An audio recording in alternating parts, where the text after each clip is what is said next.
I'm your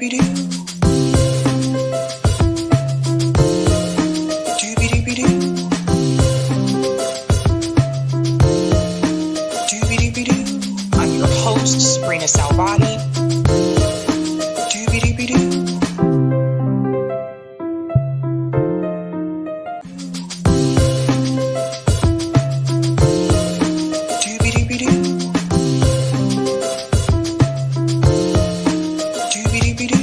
I'm your host, sabrinasalvati.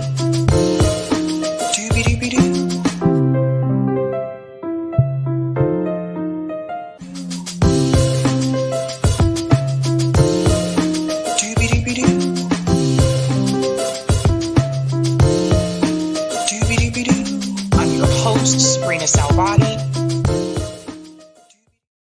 All right. Happy Thursday, guys. Welcome to Sabby Sabs podcast. I'm your host, Sabrina Salvati.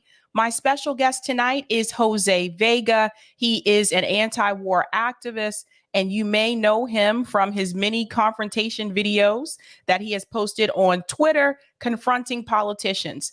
Jose, thank you so much for coming on. Thank you for having me. All right, Jose. So before we get into your latest confrontation, which I thought was incredible, by the way, why don't you explain to everyone, why do you feel it was time to start confronting politicians in DC in particular? Well, I think, for one, I think people are fed up with the fact that they can't get through to their politicians. I don't think I would be confronting these politicians if there was an effective way to actually communicate with them. You know, when I first did my first intervention, which was with Adriano Espaillat back in 2019, I was yelling at him about Ukrainian Nazis. But if we fast forward a bit, even after Kamala Harris, when I confronted Jamal Bowman back in September, this was before AOC, my mindset going in was, okay, during the Q&A, I'll bring up this point, and this point. I wasn't thinking I'm going to just get up and shout. And I was promised a Q&A, and I stayed till the very end. And then Jamal Bowman said, okay, we're going to wrap it up here, folks. We got to get going and other things. Like, what? So I just had to stand up and say something. When Kynan and I did the AOC intervention, which is the one that kind of blew us up and really made us big, the way we planned it out was, okay, Kynan, if you get the microphone first, you should ask AOC about, the known Nazis in Ukraine, how come she said, just basically what we shouted at her, but just like in a calmer manner with a microphone, because naively we were thinking there was going to be like a microphone style Q&A. And when we got there, we were told, nope, you have to write your question on a card, and then they will then be handed to the congresswoman. That is the classic strategy of how to filter out who gets to ask a question and what questions. They just get softball questions. So, I texted kind of in the middle of it, like, okay, yeah, we're gonna have to be heard. So he wanted to go first. He went first. Overall, though, I think like on a higher principle as to why I do this, I believe in the power of words. This goes back to a dialogue that Edgar Poe wrote about, which he titled "The Power of Words," and it's about these two angels in heaven.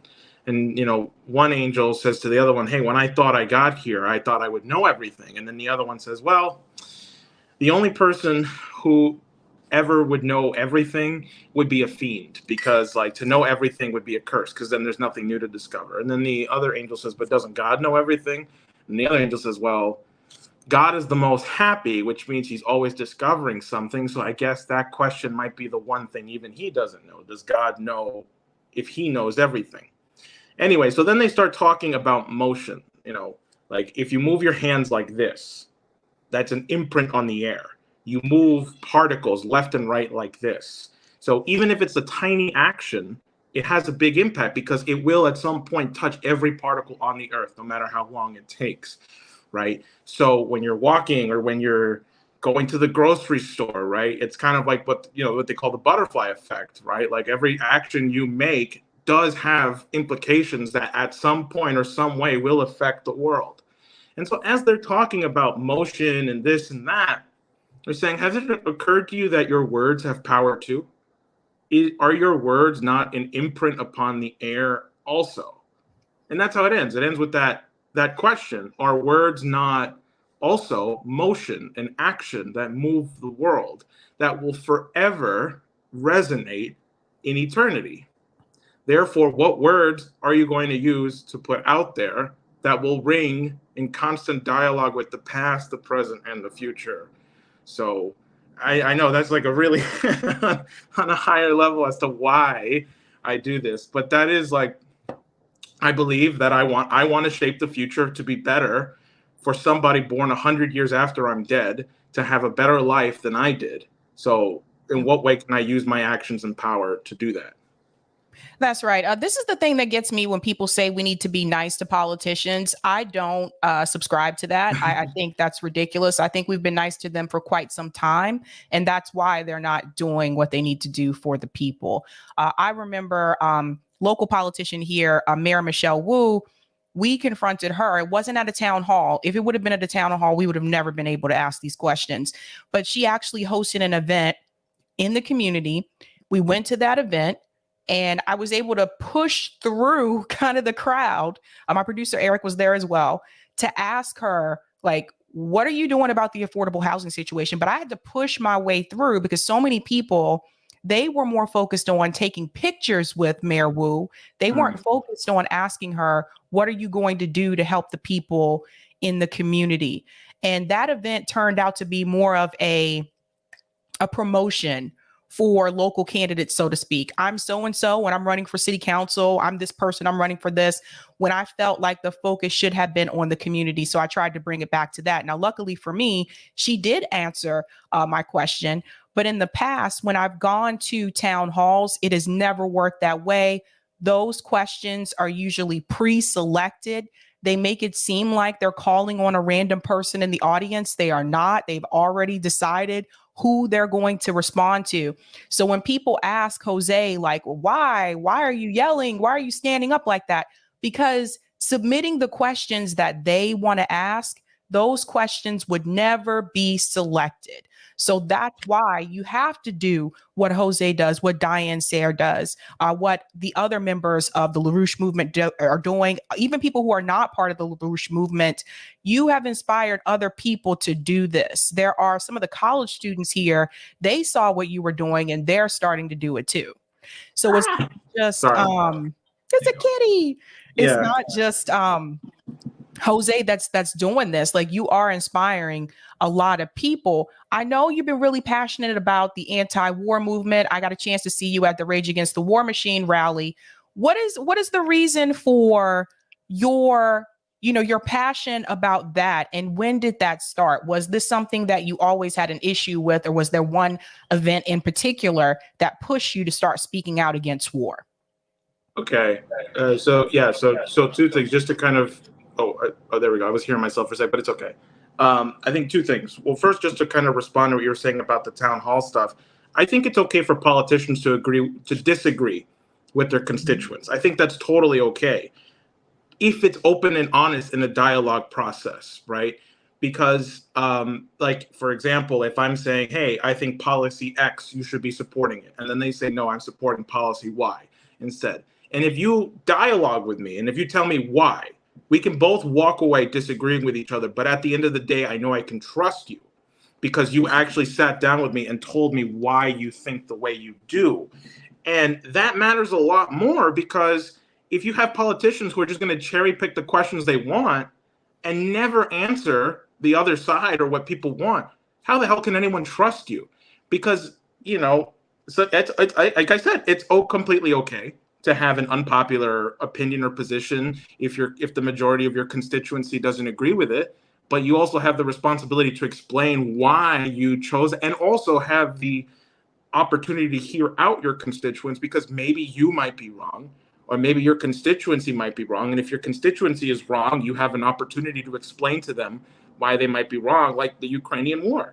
I'm sure there are people with constituents who are like full-blown supporters. Oh, Jesus. Full-blown supporters for this, like, who say, like, oh, we need more money for Ukraine, right? Like, we need this, right? Like, if they were actually educating their population and their constituency, we wouldn't have this problem. Now, on why I decided to do this and why I do what I do, it's funny because, thank you, EMK.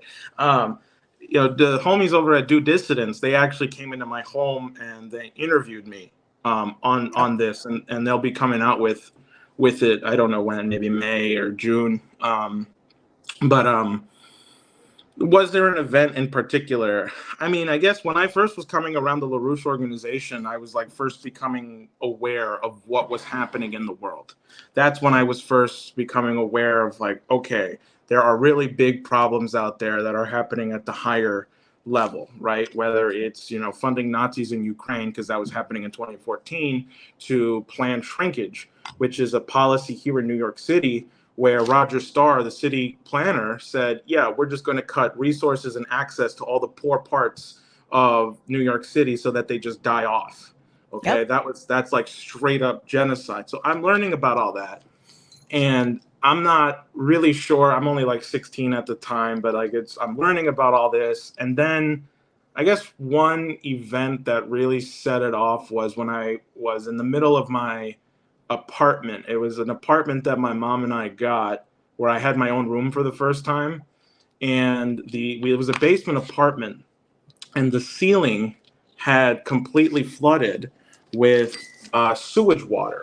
So all the sewage water from the upstairs tenants was pooling in our ceiling.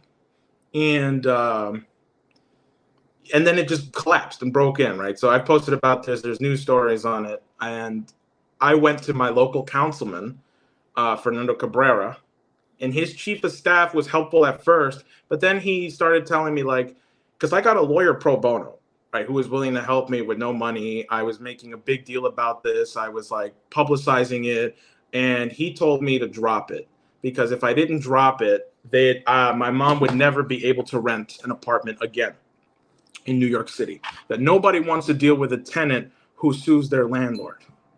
That's what he told me straight up.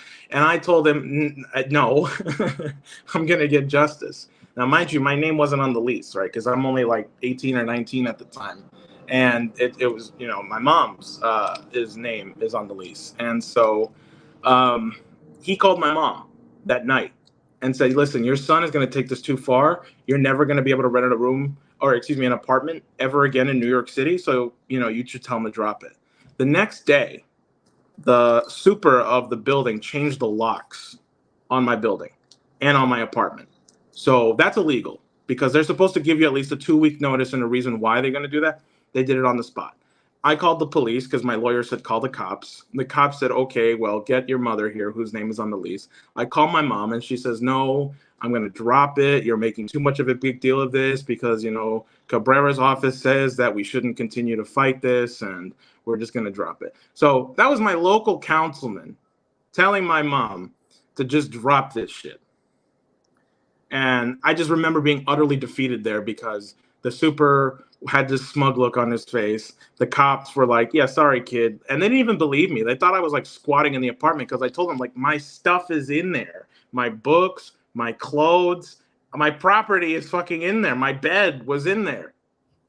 They thought I was squatting or something, and they thought that by locking me out, they could. And even then, I still had squatters' rights, which if that was true, which it wasn't, but if it was true, I was squatting.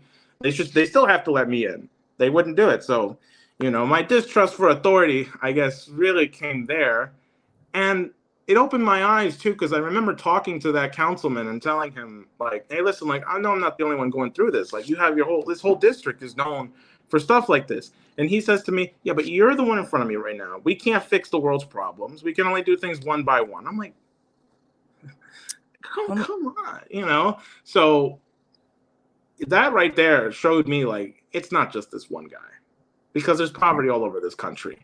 And these councilmen are low level, but like they're the people who make sure that people like me don't make a ruckus about the whole system.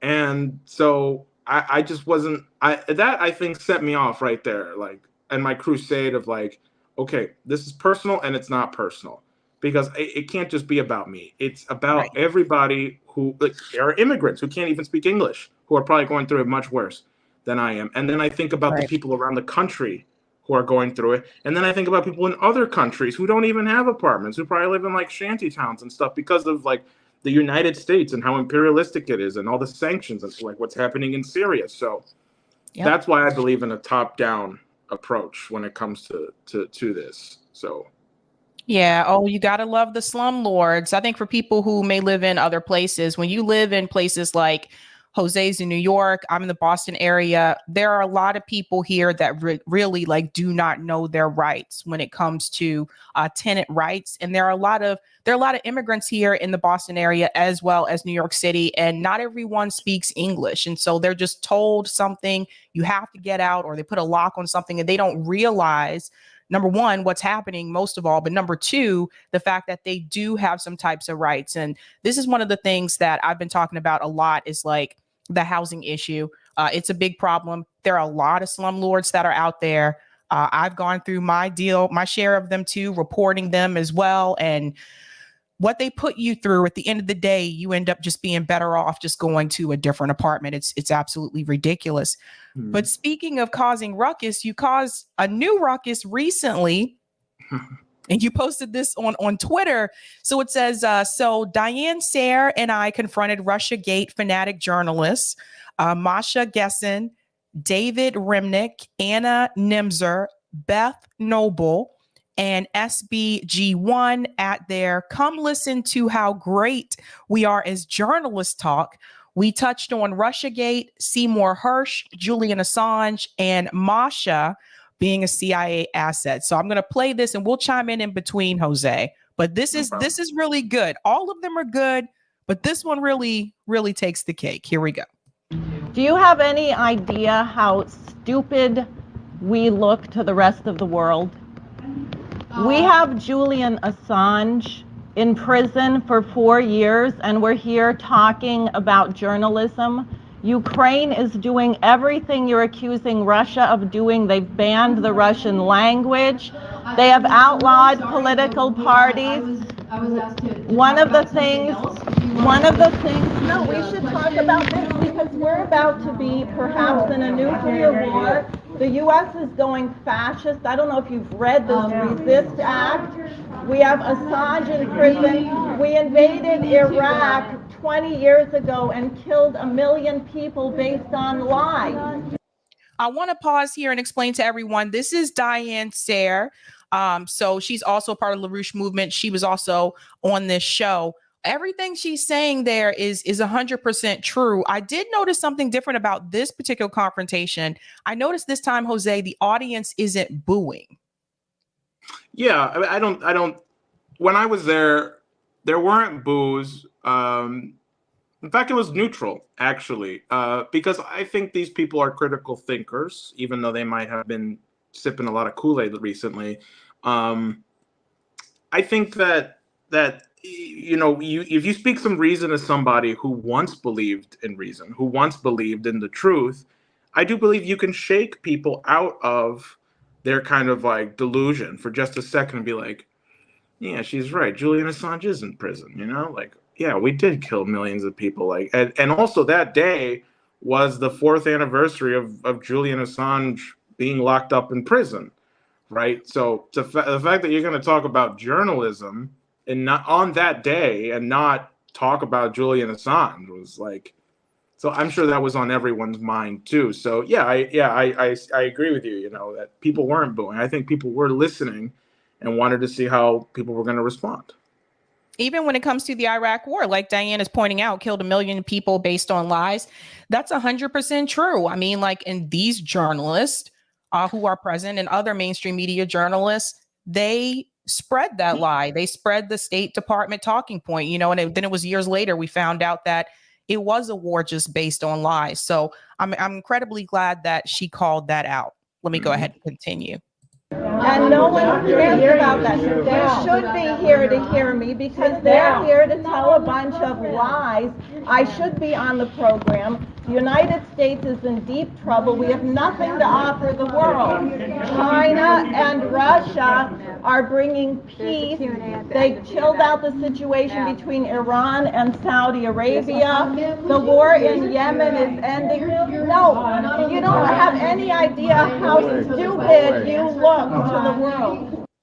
This piece here, you don't have any idea how stupid you look to the world. This is incredibly true. Like I lived in Germany. I spent part of my life growing up in Germany, in the United States. This is incredibly true. When you go to other countries, they definitely have things to say about the way that the U.S. government works. Not so much individual American people per se, but the way that our country functions. And we do look stupid to the rest of the world. Look at what's happening in countries like France right now, where millions of people have been out in the street for days protesting against the pension reform that Macron is imposing on the people. And you come here to the United States, many, atrocities that have been committed here to the American people, and we struggle to get 50 people or 100 people to show up to push back against the actions of the U.S. government. And if you look at other countries, you look at the global South, you look at France, they do not play that game. When they come out to fight, they have millions of people out in the streets, and they do this for days. So again, I think she's 100% correct. Like all of the things that are happening, when she says we have nothing to offer the world, I feel this is true, Jose. Like we're not, people don't look to us as a leader or economic power the way that they used to, right? Because look at what's happening here. Like people don't have homes. Our homeless rate has increased. We don't guarantee housing for people. We don't guarantee healthcare for everyone in this country. Our economy is crap, despite what Joe Biden is claiming.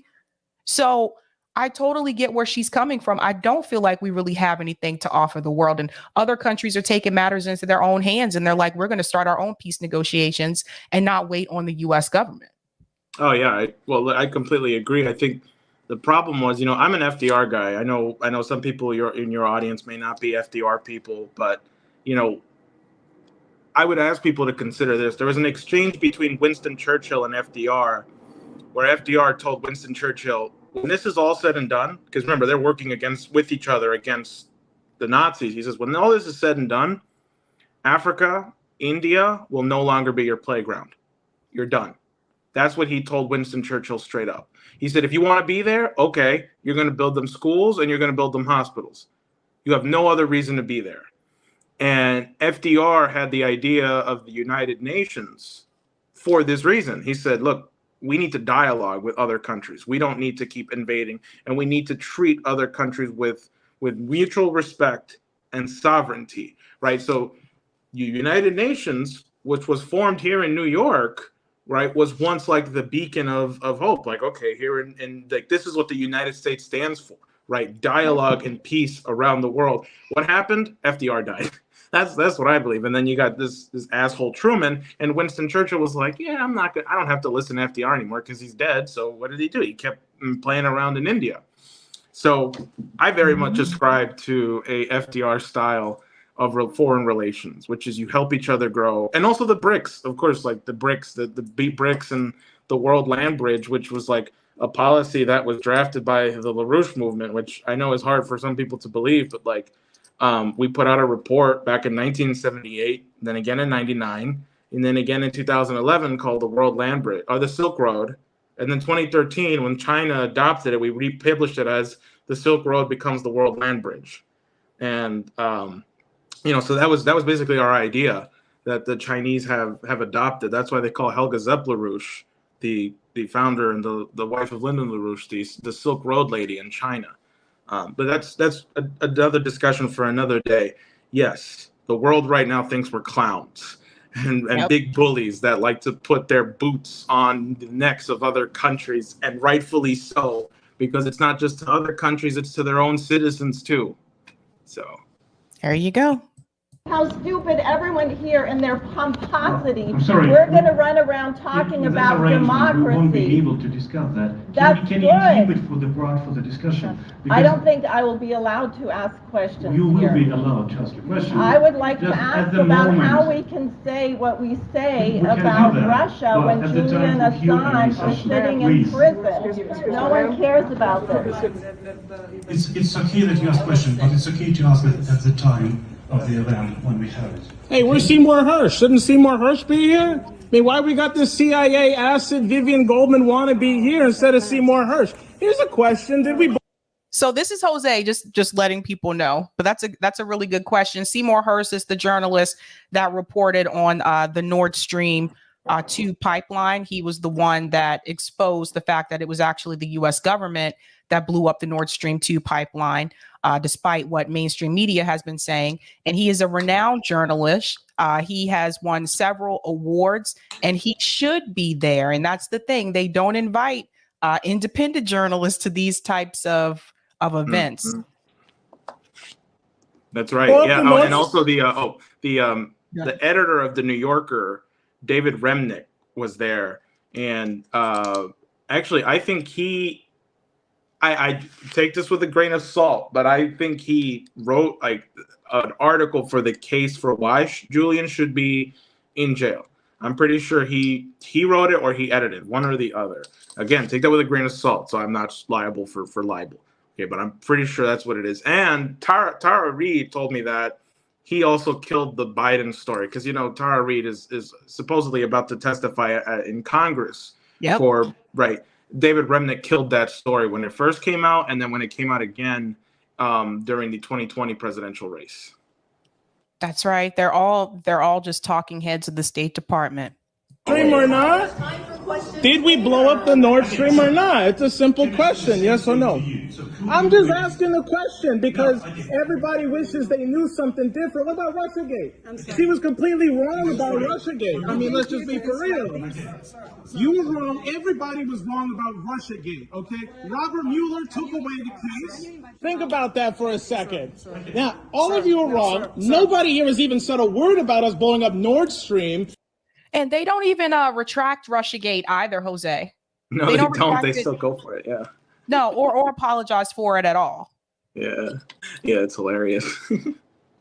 And now what? You have a State Department official talking about banning all Russian media from around the world. I mean, where's the outrage against that? Or Julian Assange? Okay. No, I'm not going to be quiet. Yes, because frankly, no, I'm not. You got to take me away because I'm here to expose the truth about you. You're a CIA asset who said nothing about Seymour Hersh, the biggest story of this century, and nobody said anything. Instead, you're all here, what? Masturbating at how great journalists you are. Nothing revolutionary has come from any of your articles. What's wrong? Why won't you take the question? You stood up to Putin, right? You won't answer about Seymour Hersh? What's going on? I thought he was an amazing journalist. Yeah, that's what I thought. All right, sir. Please, can you please? Nothing revolutionary here. Just a bunch of old talking heads, outdated. Wow. So who were, 1 second, let me go back just a little bit here. There was one person in particular I saw earlier on. She had that look on her face. Oh, I think, did you pass it there with her? Yes. She was the moderator who introduced, so she would introduce the speaker and then sit back down. I don't remember her name, but yeah. And who's the woman sitting here in the chair? That I think is Susan something at SBG 11 or whatever. Yeah, something like that from the original. Okay.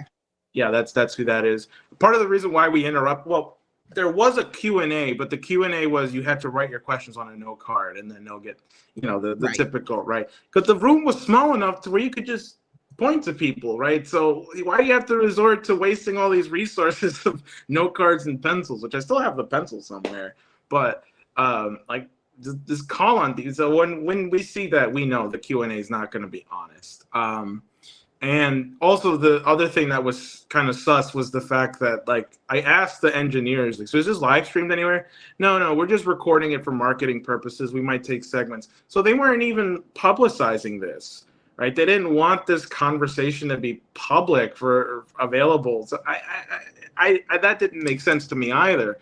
And then, oh yeah, Diane stood up when she stood up because she had to go conduct a chorus. It was like 5 o'clock, and we were in Midtown Manhattan, and she needed to be in New Jersey at 6:30. So she was like, "Oh, I gotta go." So she just stood up, and I didn't know she was going to stand up. So actually, you're not even hearing her from the beginning. You're hearing her like 15 seconds after she actually starts. But I cut it in such a way that it sounds like she just starts. I remember. When she stands up, they ask her to sit down because she'll be able to ask her questions, supposedly, which was not true, by the way, because she did stick around. She was late to her course, but she did stick around. They didn't let her ask a question, so she just had to stand up and say some other things again. But at that point, I was gone, and we didn't get the video of that. It was not going to be an honest Q&A, and it was just them talking, giving tidbits, because the title of the event, the official title was, "I Wish We Knew That," or "I wish I had known that," something like that. And they were just talking about like, oh, in 1996, I made a silly little error. Oops, I wish I'd do differently then. And they were all just talking about what great journalists they've accomplished and stuff. So, to give them a taste of their own medicine. And I do want to say publicly, like, you don't have to only go after congressmen. You can go after the State Department tools. You can go after the people who write these terrible stories, or you can also go after State Department officials too. Like we went after Mike Pompeo, we went after John Bolton, all these assholes. Anybody, who is a proven clown, who's proven to push the establishment talking point, get at them, go after them. Journalists in particular too, like Masha Gessen, who totally deserved it, go for it. And to echo what Jose was saying there about these journalists and their involvement with the CIA or CIA involvement, I have a short clip here I want to play really quickly. Now, this is an older video here, but this was a former CIA agent who admits how they controlled the press. So listen to this clip really quick here. His last assignment was to run the U.S. campaign in Angola. The basic theme was to make it look like a Russian and Cuban aggression in Angola. And so any kind of story that you could write and get into the media anywhere that pushed that line, you did. 1/3 of my staff in this task force was covert action, was propagandists whose professional career jobs was making up stories and finding ways to get them into the press. That piece right there. If you guys want on your own time, you can watch the rest of this video. It's called CIA Agent Admits They Control the Press, Create Fake News to Cover Up Crimes. That is really important. You guys got to understand there's a reason why mainstream media doesn't report certain stories or has the narrative that they have. Yes, that was a great clip. Thank you for sharing that with me. Yeah, Masha Gessen, for those who may not know, is the biggest Russiagate fanatic out of all of them, right? Like hardcore, like they, which is their pronoun is they. So I know that now, and I guess I'll respect that, even though she's not somebody who should be respected. Excuse me, they. I'm really bad at the pronoun thing too. It's new for me. I'm an ally. I swear. It's just new for me. But so they published a story in 2017. I don't know why Masha gets seen as this authoritative figure on Russia. I think because their family had fled Russia during the Soviet Union. And then Masha left in 2013 because Russia was cracking down on the whole LGBTQ side of things. And they were transgender at that point, and they also had an adopted son. So they just decided to flee. And I guess that gives her the authority now to know everything about Putin. Even though they're like a proven CIA asset, like all they do is just write stories after stories after stories about Russia, Russia, Russia, Russia. And then this Ukrainian war was like a gift to them, to all of them.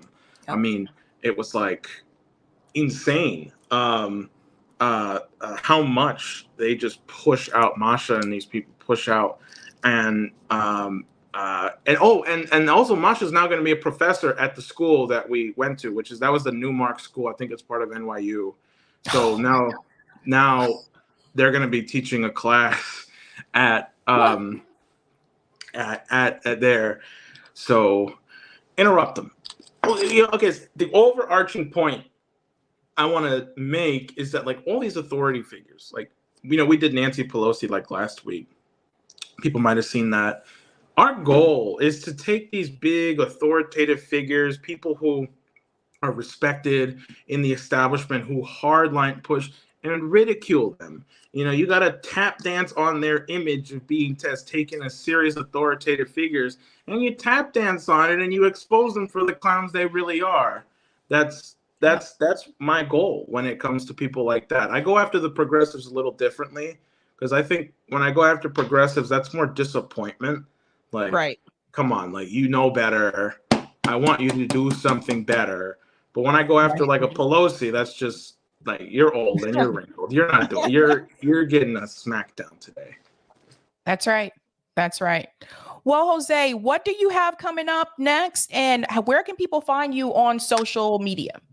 Okay, well, coming up next, we have 2 events, actually. If people just go to schillerinstitute.com, they can register for our conference this Saturday and Sunday.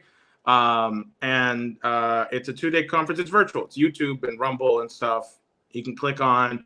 Feel free to hop on, hop off anytime. I think if people want to know more about my background and the organization I come from, and also we're not afraid of questions either. Send them anything. Like, seriously, like, we are very open. We're not like these politicians. We will take tough questions. We don't care, because like, we are very confident in what we do and who we are. So schillerinstitute.com. And also next week, next Saturday, Diane is holding an event which I'll be speaking at, with also other organizers and other anti-war activists who will be speaking there also. And people can find that at sareforsenate.com, or people can go to my Twitter, which is where they can find me, at HoseBTrigga, at JOSBTRIGGA, Hoseb, because Hose A was taken, Trigga because I was like 15 when I made the handle. And people can also find me on YouTube on Declaring Independence. I haven't posted on there in like a couple months, but we're planning on coming back, Kynan and I coming back with the show. So Declaring Independence, people can find us there. And I just want to thank you for having me on. It's always great to talk to you. I deeply admire what you guys do at RBN and what you do. And I do want to say this principle of like talking to people you trust but don't agree with. I saw that whole discussion that you, Nick, and CJ had with Brianna Greyjoy. That was amazing, because like, you could feel the tension, but also you could feel the respect you have for each other.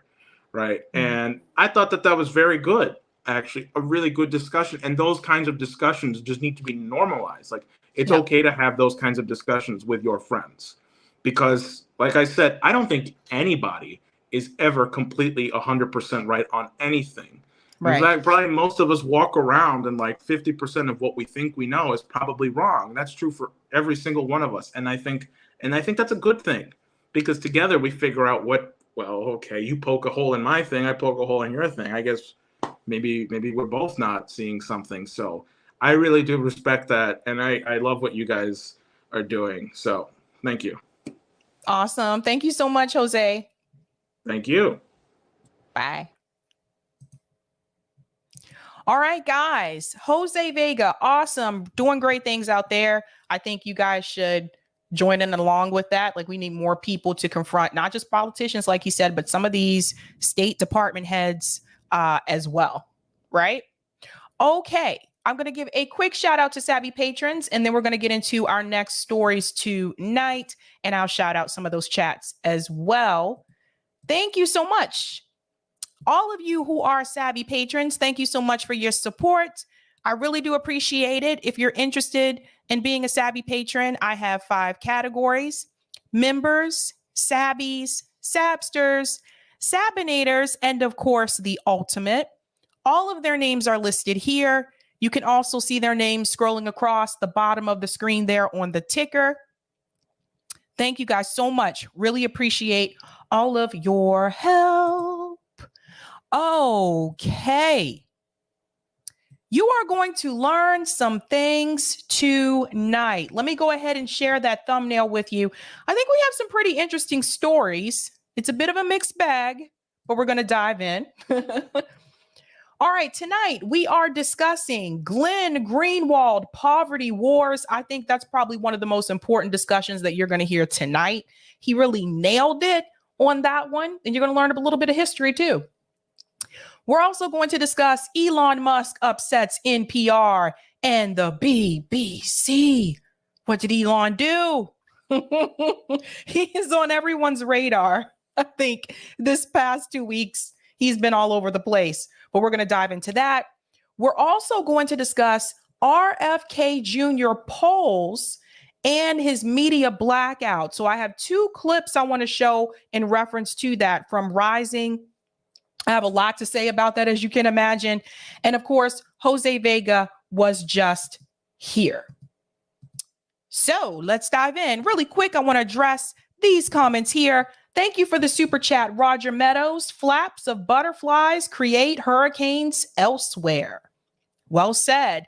And thank you for this super chat as well. SAB NYC Council, a lower government income is $148,000 higher than New York State lawmakers, $110,000, who just voted to raise their pay to $142,000 starting in 2025.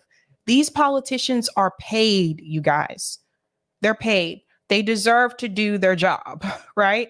You have every right to push back on them. Thank you for the super chat, Lloyd. Nobody booed because Diane confronted her calmly. That's a good point. That is a good point. Colorado People News, homelessness is up 22% nationwide in 2022, according to White Council on Homelessness. Yeah. And it may be even higher now that we've entered 2023, but it is a huge issue. I'll take that comment on Rockfin, Eric, and then we'll dive into the next story here. Thank you for the tip on Rockfin, JVB. Thank you, Jose, for your brave work. Yes, yes. Well said. Well said. Yes. Interesting day today. It was 85 degrees here today. I'm not kidding. It is April. Okay. We don't get 85-degree temps in April. So I was like, now I got to go find my summer clothes and put that on, at least for today, and see what it's going to be like tomorrow. But let's get into the story here in reference to Glenn Greenwald. Now, if you, first of all, if you are not following Glenn Greenwald on Rumble, his show is called System Update. What he typically tends to do is he'll have the full show on Rumble, but then he'll take a clip from it and post it on YouTube.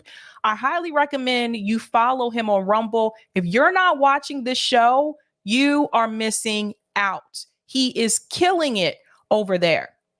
And in this particular discussion, he talks about how war and poverty are connected. And he says some really powerful things here. And he even brings back a little bit of history to show you that this has actually been taught to us before.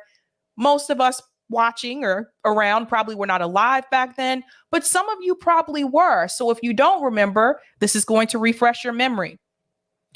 But what does Glenn Greenwald say about the connection between war and poverty?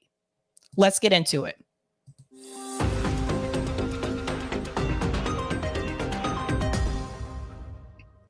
It has long been recognized for decades as a staple, not just of left liberal politics, but our politics in general, that of course we sacrifice and suffer as American citizens when we allow our government to spend endless sums of money on foreign wars. Of course, those are inextricably linked. And there's a lot of people who have made this point over the years, and I think the most compelling case was made by Martin Luther King in a speech he delivered in Riverside Church in New York on April 4th, 1967, 1 year to the date before he was assassinated in 1968. The purpose of the speech, well, it was called Beyond Vietnam, A Time to Break Silence. Beyond Vietnam, A Time to Break Silence. And the purpose of this speech was for Martin Luther King to come forward and explain why he had recently begun spending so much time opposing the war in Vietnam, whereas prior to that, he had basically abstained from any foreign policy or war debates on the grounds that he only wanted to focus on his domestic agenda, on his domestic goals, which were not just about racial equality, but eliminating deprivation and poverty across a multiracial coalition. A lot of times when mainstream media pundits discuss Martin Luther King, especially on his birthday, they bring up his domestic ideas, right? The policies that he thought this country should pass in reference to the American people. You don't hear them talk about how Martin Luther King felt about foreign policy. And there's a reason for that. And it's not just that. You don't hear them talk about the fact that Martin Luther King was anti-capitalist. You don't hear them talk about the fact that Martin Luther King actually started to call for a UBI, a universal basic income. You don't hear them talk about those things. And if you look in school history books, they don't mention that either. And there's a reason for that. They do not want the American people to get those ideas again, even though it is making more news, thanks to people like Andrew Yang, et cetera.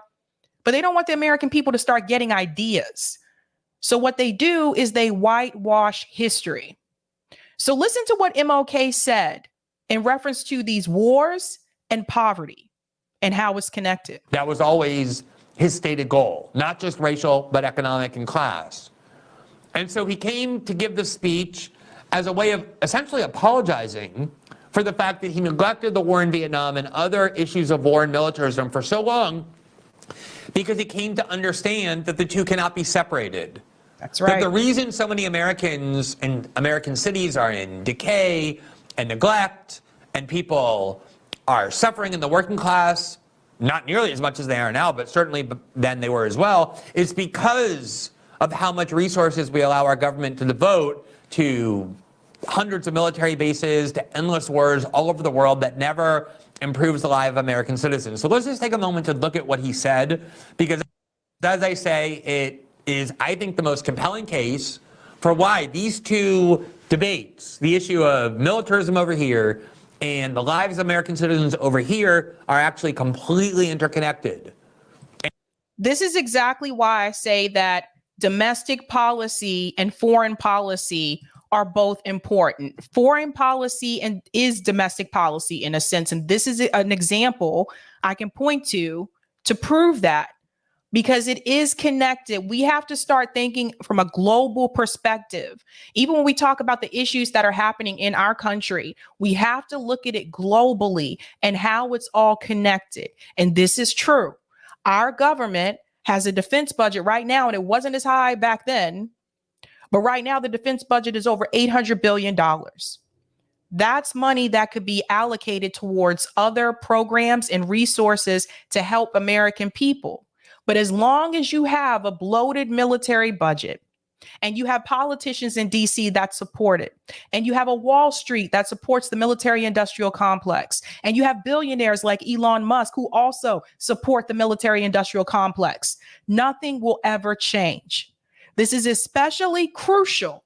You have to understand that what was happening in Vietnam back then was an American issue. It was not just a problem in Vietnam.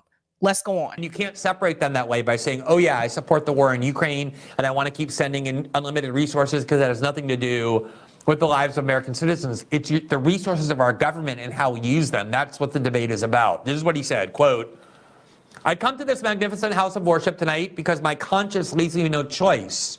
I join with you in this meeting because I am in deepest agreement with the aims and work of the organization which has brought us together. Clergy and laymen concerned about Vietnam. That was the group that asked him to speak. The recent statement of your executive committee are the sentiments of my own heart, and I found myself in full accord when I read its opening lines. Quote, a time comes when silence is betrayal.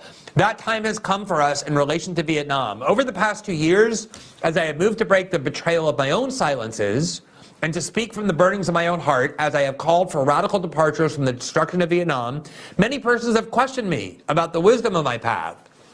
At the heart of their concerns, this query has often loomed large and loud. Quote, why are you speaking about war, Dr. King? Why are you joining the voices of dissent? Peace and civil rights don't mix, they say. Aren't you hurting the cause of your people, they ask? And when I hear them, though I often understand the source of their concern, I am nevertheless greatly saddened. For such questions mean that the inquirers have not really known me, my commitment, or my calling. Indeed, their questions suggest that they do not know the world in which they live, nor is it an attempt to overlook the ambiguity of the total situation and the need for a collective solution to the tragedy of Vietnam. Neither is it an attempt to make North Vietnam or the National Liberation Front paragons of virtue, nor to overlook the role they can play in a successful resolution of the problem. Let's jump in here for just a second. The comment that was made by Martin Luther King commenting on the war in Vietnam, isn't this going to hurt the efforts for his people? They mean African-American people. No. And you have to remember the Vietnam War had the draft. And that draft affected everybody in this country who was male and of age to be drafted, and every man in this country that was not from a wealthy family. Rich people found ways to get their kids out of participating in the draft. Some people ran off to Canada. This was back when you didn't need a passport to travel to Canada. But for the average working class American, if you had a son who was of age to be drafted, 9 times out of 10, you were affected in some way, shape, or form. And that includes African Americans as well. So for the people who said that to Dr. King, isn't this going to hurt your community? How would him addressing this hurt the African American community when they were also participating in the draft? This is something I want you to ask yourself. While they both may have justifiable reasons to be suspicious of the good faith of the United States, life and history give eloquent testimony to the fact that conflicts are never resolved without trustful give and take on both sides. Tonight, however, I wish not to speak with Hanoi or the NLF, but rather to my fellow Americans who, with me, bear the greatest responsibility in ending a conflict that has exacted a heavy price on both continents. And here's his argument as to why he believes it's not just consistent with his domestic agenda and his causes, but necessary to them. Quote, "Since I am a preacher by trade, I suppose it is not surprising that I have 7 major reasons for bringing Vietnam into the field of my moral vision. There is at the outset a very obvious and almost facile connection between the war in Vietnam and the struggle I and others have been waging in America."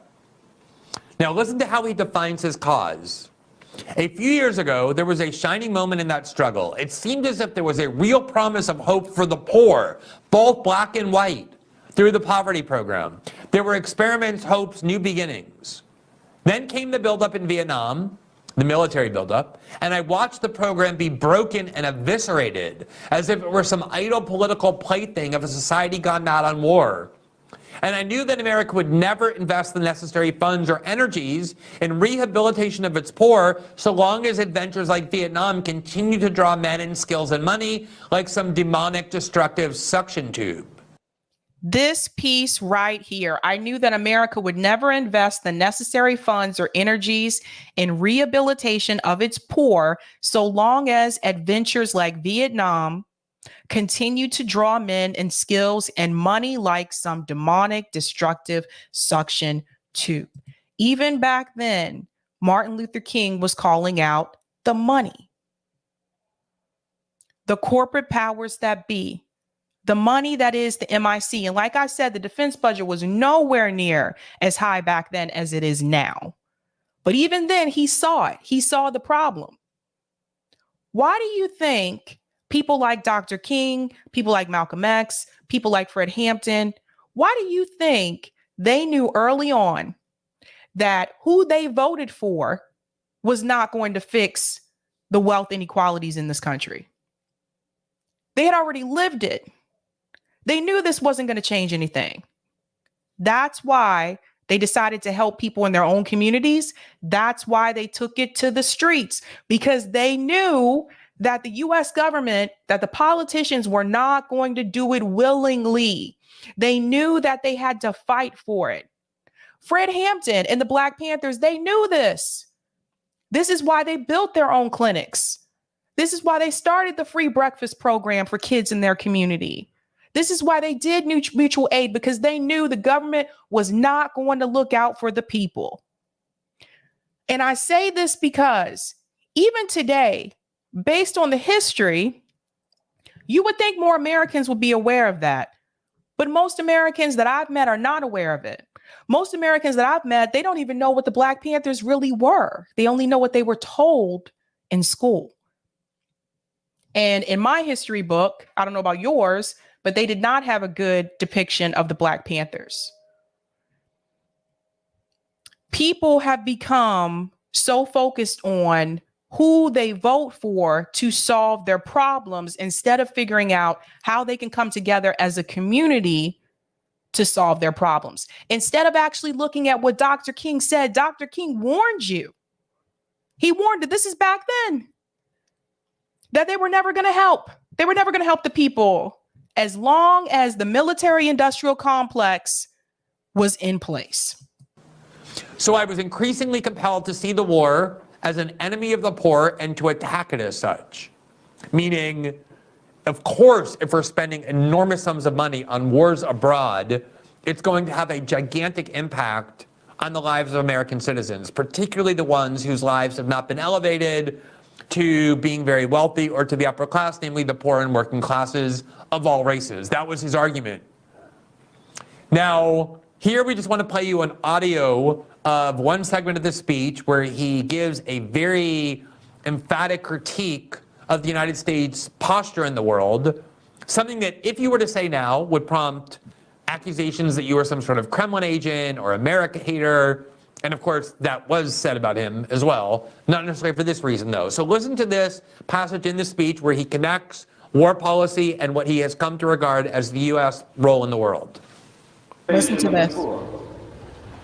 My third reason moves to an even deeper level of awareness, for it grows out of my experience in the ghettos of the North over the last 3 years, especially the last 3 summers. As I have walked among the desperate, rejected, and angry young men, I have told them that Molotov cocktails and rifles would not solve their problems. I have tried to offer them my deepest compassion while maintaining my conviction that social change comes most meaningfully through nonviolent action. You won't hear this speech in a classroom in this country today for the most part, unless you have a teacher that's a little bit righteous, so to speak. But they ask, and rightly so, what about Vietnam? They ask if our own nation wasn't using massive doses of violence to solve its problems, to bring about the changes it wanted. Their questions hit home, and I knew that I could never again raise my voice against the violence of the oppressed in the ghettos without having first spoken clearly to the greatest purveyor of violence in the world today, my own government. My own government. The greatest purveyor of violence in the world today is my own government. Because the United States government has been intervening in countries. We showed this list on here a couple months ago. I think this goes all the way back to the 1800s. Could be even further than that. I have to go back and check, but they have been doing this for so long. And you can't sit up here and criticize the way that someone like Malcolm X chose to protest. Now, Martin Luther King had a nonviolent approach. Malcolm X had, was just like, fuck it. Why are we being nonviolent? They're not being nonviolent towards us. So they disagreed there. Although MLK did change his mind towards the end of his life, he wondered if that was actually the right idea to be nonviolent. But for the people who pushed back against the protesters who chose to go that route, said, we're going to have to push back here physically. How can you say that and then you're okay with the U.S. government committing violence upon people in all these countries all over the world? The U.S. government has over 700 military bases in the world. We're the only country that have that many. That surround all these countries. We're not there to protect them. We're there to watch them. And you have to understand that. Let's go on. for the sake of those boys, for the sake of this government, for the sake of the hundreds of thousands trembling under our balance, I cannot be silent. Yep. So there's a couple notable aspects of that passage. One is he, again, is saying throughout this entire speech that if you spend resources on endless war, of course that's going to affect the society in all sorts of negative ways, namely the ability of American citizens at home of all races to live a decent quality of life. He also, interestingly, connects the fact that if you're a country at endless war, constantly sending guns and arms and bombs and using them around the world, it's going to degrade your national character as well, in the sense that it's very difficult to tell people that violence isn't the answer to their problems if they constantly see their own government, as he called the greatest purveyor of violence in the world today, my own government, using violence in every other country as a way of solving problems. But his key argument was this emphasis on resources and the fact that there was no way he could ever succeed in building a country with better lives for all Americans if he simply ignored the resource drain that came from America's posture of endless wars. That piece right there. The name of this speech is called Beyond Vietnam, A Time to Break Silence. That was April 4th, 1967, 1 year before he was assassinated. So you have to understand, when we talk about the poverty issue in this country, it is not that our government doesn't have the money. They have plenty of money. But how they allocate the money is the issue. And they choose to have a bloated defense budget because it is more important to them to have these never-ending wars because they're profitable. And the military-industrial complex is connected to Wall Street. You have to understand that. And then two, it is more profitable for them to, abstract resources from these countries, to leave the people there in despair, just so that they have oil, so that they have resources like opium. People forget this, but there was opium in Afghanistan. Look at what the U.S. government has done to countries like Haiti. There's a reason why when people say Haiti is so poor, not in resources. So in order to fix the poverty issue in this country, you first have to address how is the money that we have spent. And then after you address that, then you have to look at how little is given to social programs in the American people and how much is given to the defense budget, the military industrial complex. And then you'll understand why we don't have health care for people in this country. Then you have to look at the corporate powers that be that are also in the mix. When you look at big pharma, when you look at companies like Lockheed Martin and they have their hand and their lobbyists in our government, then you understand why they fight or they pretend to fight and have these drama-like battles in DC to make it seem like they're trying to get something for us. And in the end, we just get crumbs because it's more important to make sure that the corporate powers get their share first, and they will get the lion's share and we will get the crumbs. It is all connected. What MLK is trying to say there, and what Glenn Greenwald is trying to show to you, is that you have to connect war to poverty at home, not just war to poverty abroad. Yes, when you look at countries like Syria and Afghanistan, yes, the people there are in despair. They are struggling. The U.S. government has put sanctions on Afghanistan, so the people there are starving. Children there are starving. When you look at Syria, you have to look at the part of Syria that the U.S. government chose to occupy. That is the part that has the oil. Even Donald Trump blatantly admitted that.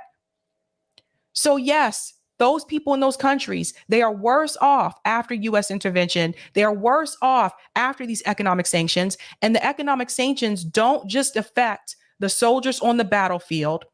It affects the civilians as well. And anyone who tells you that it just affects the soldiers on the battlefield, they are lying to you.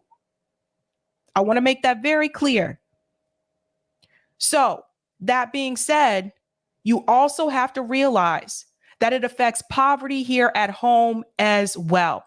Recent example, billions and billions and billions of dollars have been given to Ukraine. We have a homeless population in this country that continues to increase. And you don't see the US government trying to put any type of money towards building more homes for people to get people off the streets. You don't see them trying to increase the minimum wage or give the American people a living wage.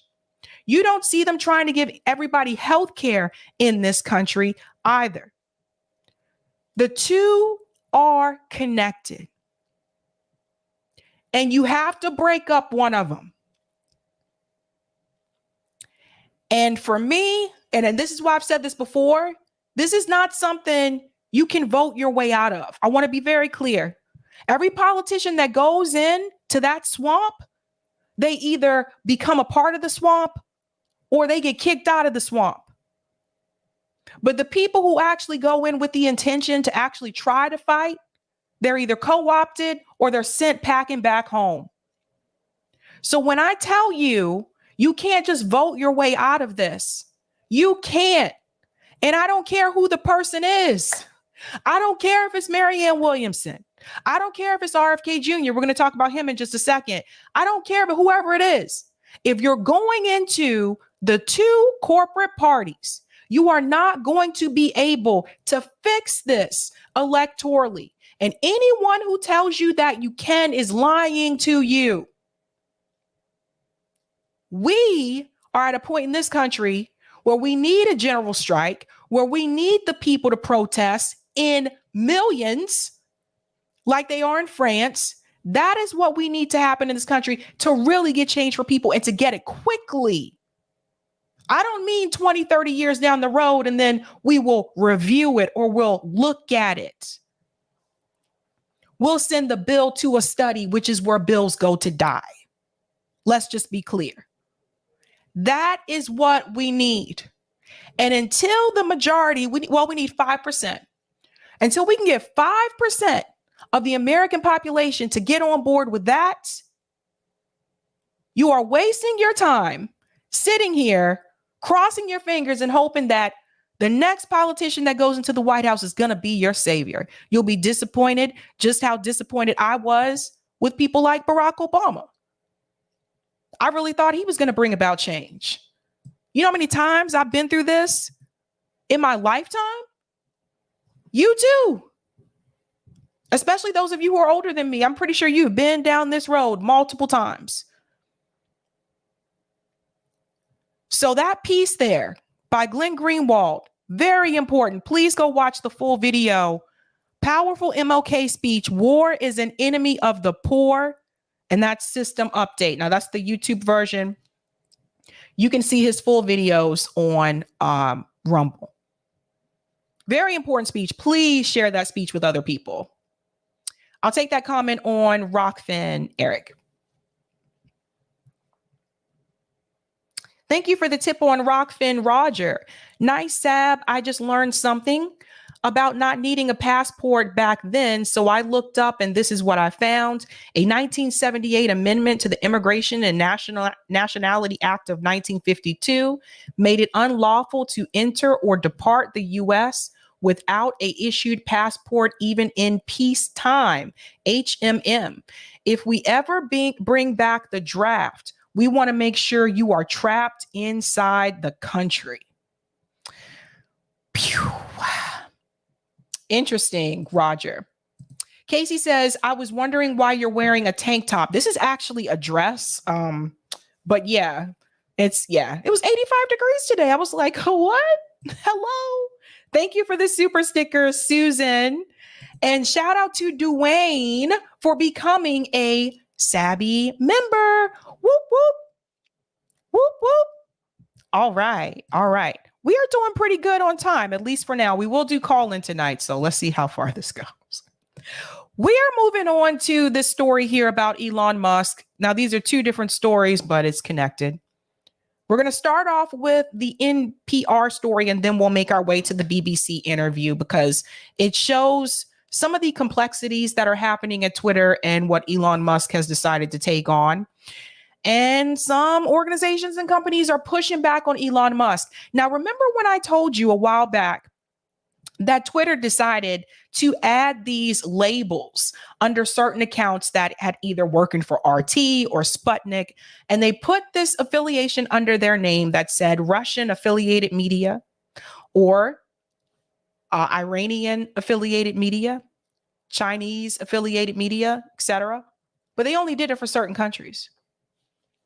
Well, somehow, some way, Elon Musk has decided that maybe it would be fair to put those labels under other forms of media, particularly mainstream media here in America. And one of those companies, NPR, got a new label that they were not happy about. Take a look at this. This is interesting. So if you go to Twitter right now and you look at NPR's Twitter page, it says government funded media. That was not there before, folks. That is new. That is new. And apparently, NPR is not happy about this. Now, first and foremost, is it true? Yes. NPR stands for National Public Radio. Same thing with PBS, Public Broadcasting Station. They are also government funded. They're not happy either. That's another thing. But they decided to issue a statement, and this is what they said. NPR produces consequential, independent journalism every day in service to the public. Here's where you can find and read our work. And they mentioned to subscribe to their first newsletter. They tell people to download the app, listen to their local NPR member stations, enable mobile push alerts for the latest new updates, and follow NPR on social media. Now, they posted this in response to that government-funded label. Notice they use the word independent journalism. So what they're trying to do is they're trying to push back on the label given to them by Elon Musk and say, hey, we're independent. Independent is an interesting word to use nowadays. There are people who claim to be independent that are not. Just is what it is. But this is them basically trying to tell the public, hey, wait a minute. No, this isn't our thing. And they go on to say here, they added those as well. They went on to say, we also have topical newsletters that cover, politics, breaking points, education, health, and more. And then they tell people to sign up. You can find our social media here. This went on and on. Okay. All right.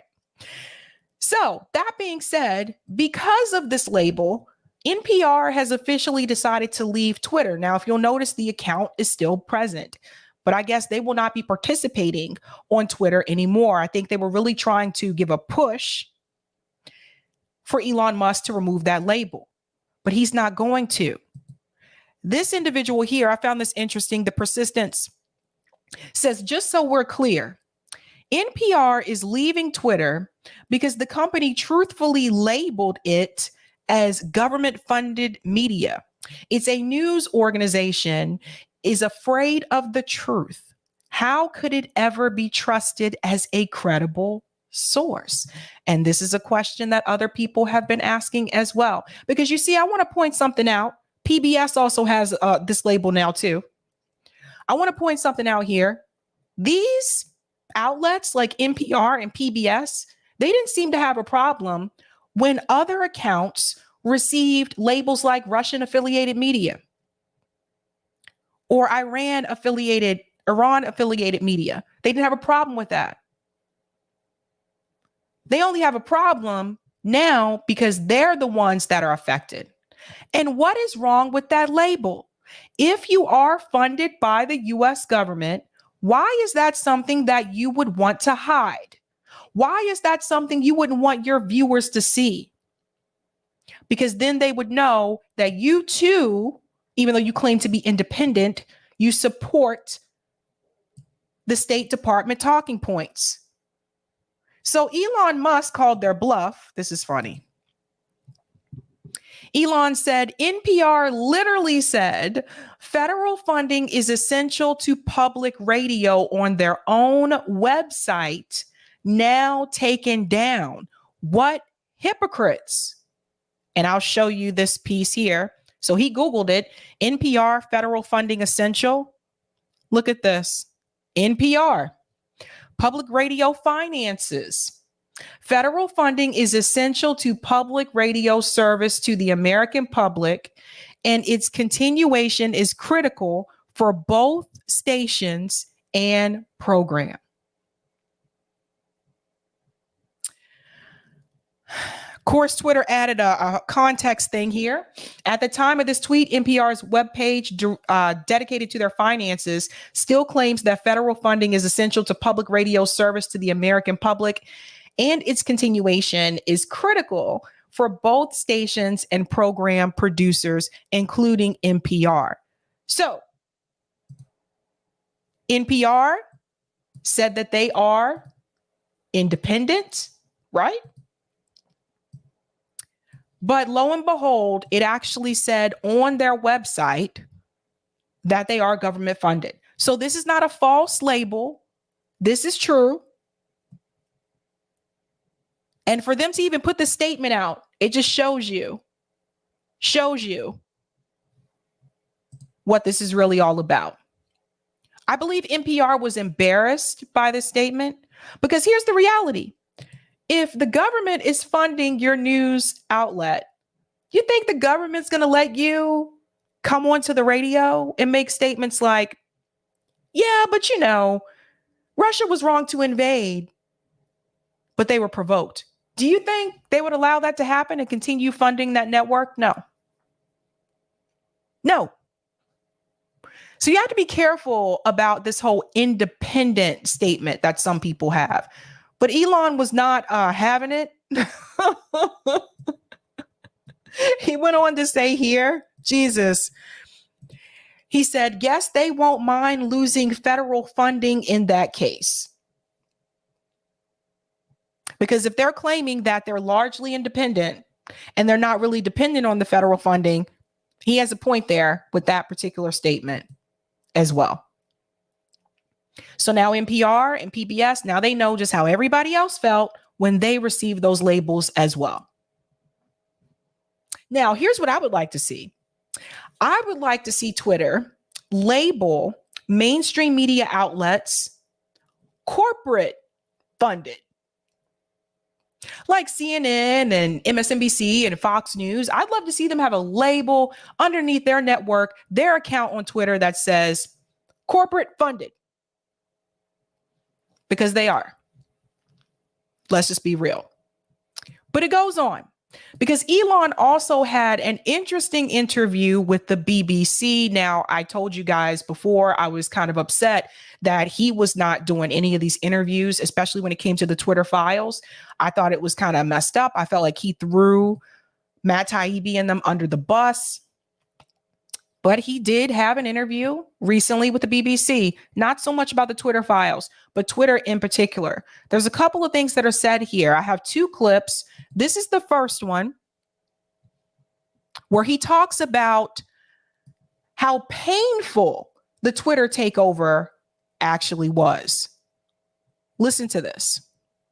It is one of his first interviews since he bought Twitter for $44 billion. He defended his decision to lay off a massive number of staff, saying that Twitter only had 4 months to live unless drastic measures were taken.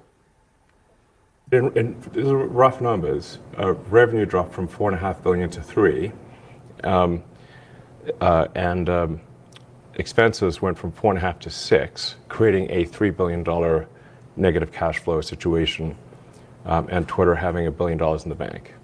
That's 4 months to live. So it sounds like, and I watched this interview a couple of times, it sounds like to me, Twitter was having some serious financial troubles. Maybe Twitter grew too fast. This happens sometimes with some of these platforms.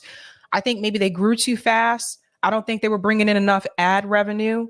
I'm still mad that we have to pay this money. Okay. I'm still mad we have to pay for like this Twitter Blue thing. I'm going to have to go ahead and do it because they really are suppressing things. And not only that, my For You page is going to disappear if I don't subscribe to Twitter Blue by the 15th of this month.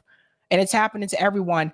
Now, if you go into Twitter and you click on like the legacy accounts, if you click onto their blue check mark, now it doesn't say this account is verified as legacy. Now it says this account is verified because it is either subscribed to Twitter Blue or was a legacy account. So what he's trying to do is make it seem like, I guess there isn't that separation between like people who are celebrities or public figures and the average Twitter user, but still $11 a month. Like not everybody can do that, but I'm going to lose my For You page if I don't do it. I don't know, guys. Check out Substack Notes. It's new. I went on there once and I said something. I said hello or something like that, but check out Substack Notes as well. But I have a feeling that Elon is going to try to make Twitter a bigger platform than what it is, in the sense that I don't think Twitter is just going to be like this community square where people tweet. I wonder if Elon is going to try to make it so that Twitter is a one-stop shop for everything. Meaning how you have YouTube for like videos, like Twitter would be like, you have the tweet feed, but you also can do live streams there. You can do, what does he add? I think he's adding like, articles. You could do Twitter articles there. I think that's what the Twitter files was trying to signal to people as well. Like, we're going to start reporting, like having articles that are done through Twitter. I think he's going to try to make it a lot bigger than what it is now. And I honestly don't think, I don't know. I don't think it's going to go too well, but let's go on. So unless drastic action was taken immediately, this company is going to die and be owned by the banks. Let's talk about that drastic action, because almost immediately you sacked a lot of Twitter workers. And I spoke to them. It was very easy to speak to them when it happened. And the way they said, pretty much everyone said, is that it felt quite haphazard. It was. And it felt a little bit uncaring. I wouldn't say uncaring. The issue is like the company's either going to go bankrupt, or if we do not cut costs immediately, this is not a caring, uncaring situation. It's like if the whole ship sinks, then nobody's got a job. Right. Yeah. But a lot of people just lost their jobs like that. Yep. They weren't. They didn't even know they'd lost their jobs often. They just were just frozen out of their accounts. What would you do? Well, you might want to give someone some notice. I mean, you might. By the way, I'm not running Twitter, but I know. But this is the criticism, and this is what staff members say. A little bit of notice. No, I understand. If you have 4 months to live, 120 days. In 120 days, you're dead. So what do you want to do? How much are you worth? He still could have given them like a 2-week notice or something. I mean, he walked in like that day and said, okay, you guys are fired. Like, I don't know. But we're talking about around the $200 billion mark. I mean, it's not quite, you're framing it in a way that it had a few months to live. You're quite a rich man. I sold a lot of Tesla stock to close this deal. I did not want to sell the Tesla stock. Then why did you do it? Because see, that's the other piece for me that I found to be a little bit troubling. The fact that he didn't want to sell the stock. So then why did you do it? Will return. Let's have a listen to this. In terms of advertising, obviously Twitter's not a private company anymore, so we don't really know how it's all going. Have all the advertisers come back? Not all, but most. And you can see it for yourself on Twitter, even in the For You feed. Right. I mean, in the following feed. Don't use For You because it sucks. Right. Filled with hate speech, I'm told. That's not what I said. Okay, fine. Well, why don't you use For You? What's wrong with it? How is it going? Is Twitter in profit now? No, Twitter is rough. I'd say we're roughly break even at this point. So if Twitter is roughly breaking even at this point, and they've already started the Twitter Blue subscriptions, what the hell was Jack, who was the previous CEO of Twitter, What was he doing the past 3 years with this company? Because he just told you they're roughly breaking even. He laid off all those people. They have the Twitter Blue subscriptions, which I know a lot of people have signed up for, and they're just now roughly breaking even. It's something to think about. I don't know what Jack was doing. And I think you've said before, you see a world where you could be in profit. Is there a timeline on that, do you think? I mean, depending on how things go, if current trends continue, I think we could be profitable, or, I mean, I say, to be more precise, we could be cash flow positive this quarter if things keep going well. This quarter, as soon as that? Possibly, yeah. Wow. And do you have a message for the advertisers? I mean, can you say which advertisers haven't come back? I think almost all of them have either come back or said they're going to come back. There are very few exceptions. Can you say any of the exceptions?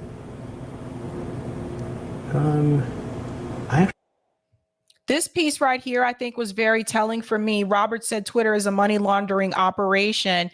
It was very telling for me because it seemed like he was very hesitant to mention which advertisers were not willing to come back to Twitter. And you have to wonder why that is. I actually don't know of anyone who said definitively they're not coming back. They're all sort of trending towards coming back. But there are some that just haven't. Jumping in the water's warm, it's great. That's your message to the advertisers who haven't come back.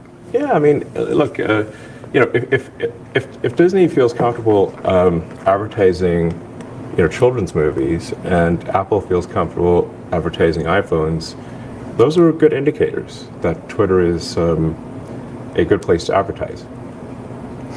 I want to talk about if you have any regrets, and I think you were booed at a Dave Chappelle concert. I think your own lawyer said a little. Well, some say a little, some say a bit more. I think your own lawyer said you couldn't get a fair trial in San Francisco because there are lots of people that don't necessarily like you here. Yeah, but I have to say I was wrong. He was wrong, I guess, because I was acquitted by the San Francisco jury unanimously. So. Yeah. But I guess. But look, do you have any regrets buying Twitter? I think it was something that needed to be done. I mean, you said earlier that difficult. I'd say that the pain level of Twitter has been extremely high. This hasn't been some sort of party, so it's been really quite a stressful situation. For the last several months, not an easy one. But notice he wouldn't answer the question about whether or not he has regrets purchasing it. He goes on to talk about the stress and the pain level, but he won't answer that particular question. But what I got from this interview, it seems like to me, he did not want to do this. And so you have to ask yourself, why did he do it? But apart from the pain, I mean, so it's been quite painful, but I think at the end of the day, it should have been done. I think, were there many mistakes made along the way? Of course, but all's well that ends well, and so I feel like we're headed to a good place. We're roughly break even. I think we're trending towards being cash flow positive very soon, like literally in a matter of months. The advertisers are returning. I think the quality of recommended tweets has improved significantly, and we've taken a lot of feedback from people that have looked at the open source recommendation algorithm, and we've made a lot of improvements even since that was made open source, and we're going to keep doing that. So overall, I think the trend is very good. So. Well, let's unpack this further with our business reporter, João da Silva, who joins us from our bureau.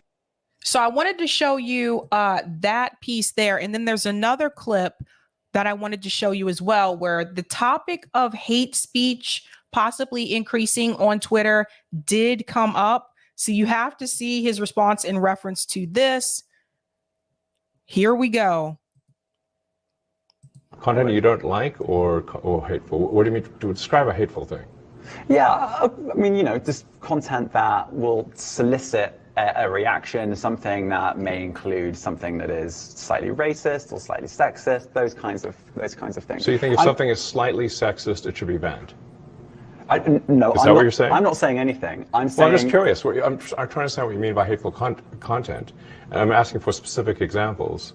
And you just said that if something is slightly sexist, that's hateful content. Does that mean that it should be banned? Well, you've asked me whether my feed, whether it's got less or more. I'd say it's got slightly more. That's why I'm. Let's pause here for a second. So some people have been complaining that ever since Elon Musk took over Twitter, that they are seeing more hateful tweets. I honestly am not. I'll be honest with you. Even when I refresh like my Twitter feed, I'm seeing the same freaking tweets over and over for most of the day, which is also really annoying. But again, that's what that Twitter Blue subscription thing they want you to do as well, so that you'll be able to see more tweets. That's a part of that as well. So they're starting to phase out that For You page for people who don't have that Twitter Blue subscription. But he's going to proceed here, and he's going to ask him to give him an example of the hateful tweets that he has seen. This part, I think, is rather interesting. Whether it's got less or more, I'd say it's got slightly more. That's why I'm asking for examples. Can you name one example? I honestly don't use. Honestly, I you don't. Can't name a single example. I'll tell you why. Because I don't actually use that For You feed anymore, because I just don't particularly like it. But you said. So this is where he got him. This is where he got him right here. I think Elon is annoying, by the way, but I think he really got him here. Anytime you are being interviewed, or actually he's the interviewer, and you're saying something that may be negative, so to speak, right? If you have a criticism of a particular item or a particular issue, it is very important that you have examples that you can point to. This is where the BBC interviewer messed up. He said, well, there's been, hateful content. Oh, you've seen it? Yeah, I've seen it on my end as well. Oh, really? What type have you seen? Well, I haven't really seen it because I don't look at the For You page anymore. No. If you don't have concrete examples to give people, then it seems like you're just acting in bad faith. And this is something that I would actually encourage every one of you watching to do when you do offer criticisms for certain things, certain issues, especially to that person that you're trying to criticize or critique. I think it's important that you have examples. Like if you say something like, you guys are negative. Oh, really? How so? Well, you guys say negative things. What sort of negative things do we say? Oh, well, I don't know. You have a difficult time proving your point when you do that. So I don't know what's going on with the BBC gentleman here, but he was not prepared for this question, I don't think. Because I don't actually use that For You feed anymore, because I just don't particularly like it. But you said actually, a lot of people are quite similar. I only look at hang on a second. my You said you've seen more hateful content, but you can't name a single example, not even one. I'm not sure I've used that feed for the last 3 or 4 weeks. And then how did you see the hateful content? Because I've been using Twitter since you've taken it over for the last 6 months. Okay, so then you must have at some point seen the For You hateful content. I'm asking for one example. Right. And you can't give a single one. And I'm saying... I say, sir, that you don't know what you're talking about. Really? Oh my God. Because now it looks like the reporter is just repeating State Department talking points. He doesn't actually have any concrete examples. He could name one hateful tweet that he saw. He's just regurgitating the talking points that he's heard from the State Department. The State Department has issues with Twitter as well ever since Elon Musk has taken over. So this is yes, Pete. Who's interviewing who? That is a good question. What is happening here? As the interviewer, you cannot let the interviewee take over the interview. So now Elon Musk is interviewing him when he is supposed to be interviewing Elon Musk. He has lost control of the interview.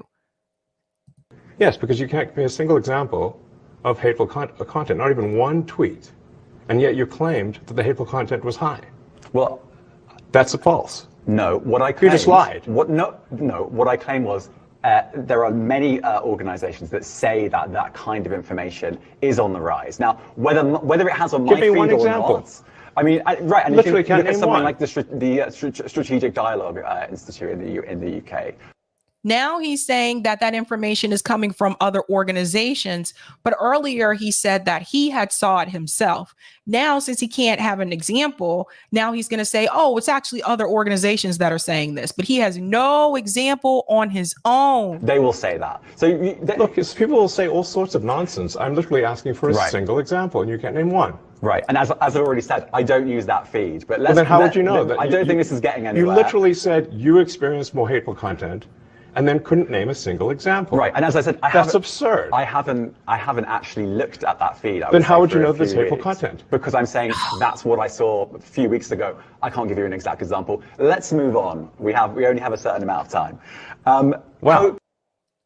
This is journalism busted. He got busted. Journalism 101. Have examples when you make accusations and when you have critiques. That went bad. That went bad. But obviously, there are issues at Twitter. Obviously, we've known this has been going on for quite some time. Matt Taibbi has expressed his frustration. If you're signed up to his Substack, he did issue a more recent statement. I think I received the email yesterday about how all this transpired in reference to the Twitter files, the process, and what happened while he was on vacation, in reference to his communication with Elon Musk. If you are signed up for his Substack, please go read that. It is very detailed. I'm not going to say all that on here, but it is very detailed. So definitely check that out. So I don't know, was Elon taking over Twitter a good thing or a bad thing? What do you guys think? Yes or no? Let me know in the chat. I'll take that comment on Rockfin, Eric. Who do you love? Thank you for the tip. JVB says Sabby 2024. That is sweet. I am not interested in being a politician. Thank you for the tip, Roger. It is impossible to get the people to focus on Julian, war abroad, coups we conduct in other countries when their basic everyday needs are not being taken care of. I say we got to push the states with no CBI for voters to ratify their own amendments to their state constitution to become CBI states.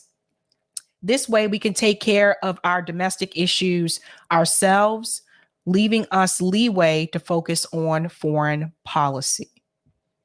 Only way around this is an amendment to all 50 state constitutions and the U.S. Constitution that give investigative reporting a right to government financing 100% of their budget, while commentary be funded by subs. This way, investigative reporters can get all up in that government corporate Wall Street ass without fear of retribution by the government, although they'd still try, but will be protected in the courts by the Constitution. Interesting. Thank you so much for that, Roger. I'm gonna go to some of these comments here. Thank you for the super chat, Anthony. Call into local NPR and argue with Congress members. That's an idea. Anon says NPR are Russiagate, anti-China, pro-war, pro-capitalist propaganda for the far left to think they are getting good media. I hear you on that. Thank you, veteran of dissent. Elon is government funded. So isn't Twitter the same as NPR? Insert Spider-Man pointing at Spider-Man meme. You guys seen that meme? It's like Spider-Man here, and they're pointing at each other. Interesting. And Bill says this is what Elon said he wanted to do with Twitter, make it a catch-all app like WeChat in Asia. I think that is probably what he is going to do. We're getting into this story here about RFK Jr. For those who are not aware, he has not actually officially announced yet. Now, I knew that he was running because a friend of mine sent me the FEC filing information, which said that he had filed the paperwork. That's how I found out about it. And I reported on that. I think it was last week, the first time I mentioned it, and I mentioned it on RBN. Now, as you can imagine, people have a lot to say about this. He's been smeared heavily by mainstream media, as one would predict. He is challenging a sitting Democrat president. He is running through the Democratic Party. And also because he is he was against the mandates. He was against the jab. So he's getting heavy criticism there, which we predicted. But recent polls show that RFK Jr. is actually already polling double digits, and he has not even formally announced yet. I want to get into this clip here. We're going to show two different versions of this. I'm going to show this clip here from Case Study QB. Shout out to Case. Now, this is how Fox News is discussing RFK Jr.'s run. Let's get into this. Robert F. Kennedy Jr., the son of Bobby Kennedy and nephew of JFK, has just declared he's running for president and will primary Joe Biden to be the Democratic nominee. RFK Jr. wants to pick up where his family left off. The easiest thing for a politician to do is to appeal to our greed, to our anger, to our fear. What my father tried to do is much more complicated, but you can do it, which is to make people feel that they're part of a community and that they're on a heroic journey to do something that is going to be great, that's going to be historical. People respond to that kind of vision. I saw it happen to my father, and we can do it again in this country. So RFK Jr. has a vision. I mean, at least he has one. Biden has none. His father is Bobby Kennedy, for those who are not aware. So Robert Kennedy is his dad. JFK was his uncle. RFK Jr.'s lane is on the populist left. Unlike Biden, he's against the deep state, obviously, because of what happened to his dad and uncle. Anti-censorship. Remember, the Biden White House censored him over vaccines. He's riding a hot anti-corporate streak, especially against big pharma and big tech. You see, the assault on not only on the poor in our country, but there was a $3.8 trillion shift in wealth from the middle class and the poor to this new aristocracy of billionaires, a lot of them from Silicon Valley, who own the companies that were the biggest beneficiaries, and they were the ones who were censoring criticism of the lockdowns that were making them rich. So if you're outside of this system and you're looking in, it looks crooked. So he's got a little Bernie bro in him, but he can get traction with the populist right too, you know?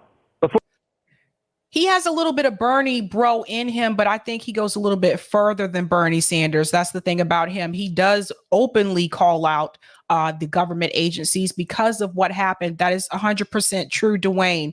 He is not a sellout like Bernie. The CIA killed his dad and his uncle, and he accused them of it publicly. Yes, he did accuse them of it publicly. That is one of the differences. I will say he doesn't hold back when it comes to that because he was personally affected by that. Let's go on. There's more. Before COVID, his brand was being an environmentalist, but he appeals to conservationists as well. He has a connection to Black America and Hollywood. You know, his wife, Cheryl Hines, she's the co-star of Curb Your Enthusiasm. And he has universal name ID, so he'll be able to raise some cash. And donors right now are looking for anybody but Joe Biden. His polls are in the gutter. The numbers are beyond sobering for President Biden. They tell us many, or in some cases most of you, have deep doubts about his performance and about the direction of the country right now. We asked the American people if he deserves re-election, if he deserves a second term. 32%, just a third of Americans in this poll, John, say yes. When we asked that back in December, it was up at 37%. So how's Biden going to play this thing out? The Kennedy family has a history of disruption, and the Kennedys are everything the Bidens wanted to be. Biden wanted to be a Kennedy so bad that he plagiarized them. Cannot measure the health of our children, the quality of our education, the joy of their play. Of course he plagiarized this. Joe Biden wasn't smart enough to write this speech. Come on, guys. This was 1987. You think Joe Biden wrote this speech? He got this from Bobby Kennedy. Listen. National product does not allow for the health of our children, the quality of their education, or the joy of their play. Our generation of Americans will pay any price, bear any burden, accept any challenge, and meet any hardship. We shall pay any price, bear any burden, meet any hardship. So he's been stealing from people for years. For years. Is Biden going to plagiarize, hide, drop out, run? We have no idea. The DNC will probably rig it so there won't be a debate. And it's going to be tough for RFK Jr. to get on TV because Big Pharma pays the bills. But he is a Kennedy, and anything could happen. Let's bring in Dana Perino, my co-host on The Five and co-anchor. Okay.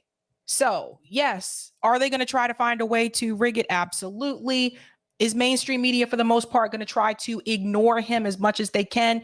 Absolutely. They're already smearing him. And like I said, he is not officially announced, but he is already at double digits in the polls. I want to show you two clips from Rising that we're going to break down. One is from this morning, and the other one is from yesterday, I believe. Let's get started with this one first. I want to make sure I got the right one because, oh, this isn't, okay. Yeah, that is third. No, wait a minute. 1 second. I just want to make sure I'm going to the right one because I have two clips.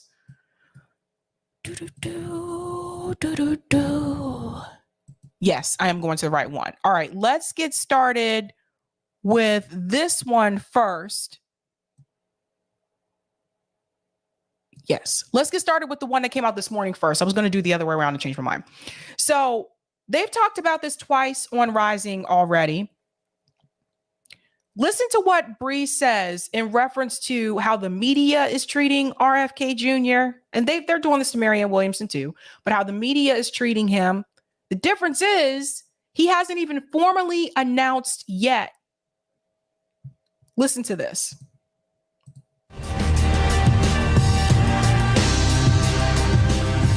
What's on your radar, Brianna? Well, Robbie, even in advance of his official campaign kickoff, Bobby Kennedy Jr. is already polling at 10% in the Democratic primary race. 10%. Now, I know that may not sound like a lot, but remember, he hasn't even announced yet. Now, Marianne was polling at 10%. I believe it was like a week and a half ago. She's now down to 4%. And Robert F. Kennedy Jr. is polling at 10%. Honestly, I'm going to go ahead and tell you, I don't even think those numbers are correct. We'll go on and I'll explain to you why I believe that to be so. Starting off in a better position than Amy Klobuchar, Kamala Harris, or Pete Buttigieg ever did in 2020. But despite this clear advantage, the mainstream media seems disinterested in understanding why so many Americans are open to his campaign or to the campaign of Marianne Williamson, who has surpassed pundit expectations by polling at 4% and who is winning the digital race with an incredibly successful TikTok campaign. I don't even believe that this is something I want to tell you about these polls where it says Biden at 70%. I don't believe Biden is at 70%. I don't believe that number. I really don't. I think I've told you guys this before. I think they're inflating Biden's number. I think his approval rating is actually lower than what mainstream media is saying that it is. But this is coming from Polling USA. And then there's a margin of error that you have to take into consideration as well. And it seems like it was 800 people, 827 people that did this poll. I do not believe that Joe Biden's polling or people want him at 70%. I really don't believe that. Let's go on. Certainly, both candidates benefit from widespread frustration with the Biden administration. Only 37% of Democrats want Biden to seek a second term, with a majority saying, actually, I'd like to get off this ride. And perhaps that's unsurprising, given that most Democrats in 2020 indicated that their vote for Biden was more of a vote against Trump than an endorsement of Biden's specific brand of politics. And time has not improved Biden's prospects. Biden will be 81 in 2024, and 68% of voters say his age is a concern, including 48% of Democrats. And while concerns that Trump would mishandle the COVID pandemic led many in 2020 to suck it up and vote for the alleged adult in the room, Biden now has to stand by his record of COVID policies, which have angered the far left, who are furious that COVID-era policies like the Medicaid continuous enrollment provision have now ended thrusting 15 million people off of Medicaid, as well as voters across the political spectrum who feel like the CDC was slow to correct policies that failed to acknowledge, say, natural immunity, and which shut down schools and businesses for too long, in their view. Instead of acknowledging his mistakes, Biden has waged a war against so-called dis or misinformation, making contrary opinions on COVID verboten in the virtual public square. And while conservatives seem keen to ban TikTok, Biden is set to recruit an army of TikTok influencers to help boost his chances in the election. Now, I would recommend that.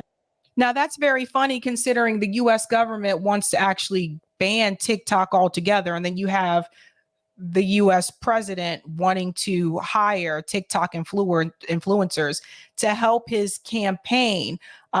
This is just another sign that the president is not on the same page with the Democratic congressmen and congresswomen. I mean, you have a Congress here that was actively trying to ban TikTok in the United States. And then you got the president here saying, let me hire these TikTok influencers to help my reelection campaign. That is not on the same page at all. This is just really weird, really weird. I want to fast forward to this piece here when she gets into the discussion about the media. So here we go. He did in 2020.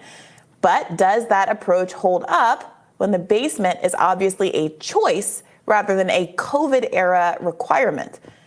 Now, it's still early, but polls show Biden losing to both Trump and DeSantis. Polls show Joe Biden losing to Trump and DeSantis. DeSantis hasn't even announced that he's running. Let's get to the media part. Now, despite this clear appetite for anyone else in the Democratic primary, the mainstream media channels have shown no curiosity about the other options in the race. Yep.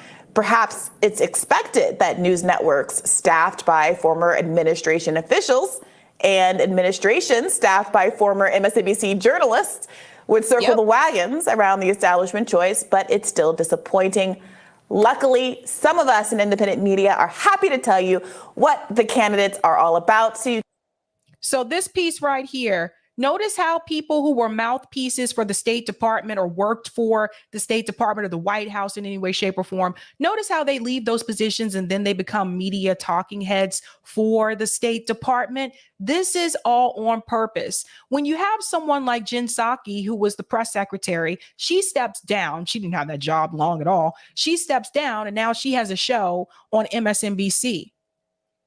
When you had someone like Simone Sanders, who also had worked on the Biden campaign, she was not chosen for Biden's press secretary. She gets a job on MSNBC. These people are put there on purpose to constantly feed you propaganda from the State Department. This is how it works. Now, I would argue, I don't think people that have been press secretaries, people that have worked for the White House, people that have been former politicians or are politicians, I don't think they should have those roles because in my opinion, that is a conflict of interest. Because if you worked on Biden's campaign or if you were Biden's press secretary, obviously, if you're on mainstream media, you are going to speak in such a way that is going to be favorable to Joe Biden. It is going to be unlikely that you, Jen Psaki, are going to cover a story like the Hunter Biden laptop story fairly, because again, you are coming from that administration. But they put these people into these positions to manufacture consent and to protect and keep the status quo. You can make up your own mind about your vote. Now, in a recent piece in The Nation, veteran journalist John Nichols wrote a well-researched piece into RFK Jr.'s electoral strategy. According to Nichols, RFK Jr. is betting the House on New Hampshire, hoping that the Kennedy name still packs some punch in New England, where his uncle JFK won the state and the party's nomination back in 1960. RFK Jr. is hoping to capitalize not just on his name, but on the fact that New Hampshire residents are bristling over the DNC's decision to rig the primary order, stripping the Granite State of its first-in-the-nation status. Notably, Marianne has made a similar case. I interviewed her New Hampshire state director on Bad Faith podcast last week if you'd like to know more about her plan to beat out the establishment Dems in that state. Now, when the DNC changed the primary order to prioritize Biden's stronghold, South Carolina, Kennedy wrote an op-ed for New Hampshire's largest newspaper objecting to the switch and positioning himself as a lifelong Democrat from a family of Democrats in lifelong service. Some local politicians saw the move as cynical, but it could be a savvy one.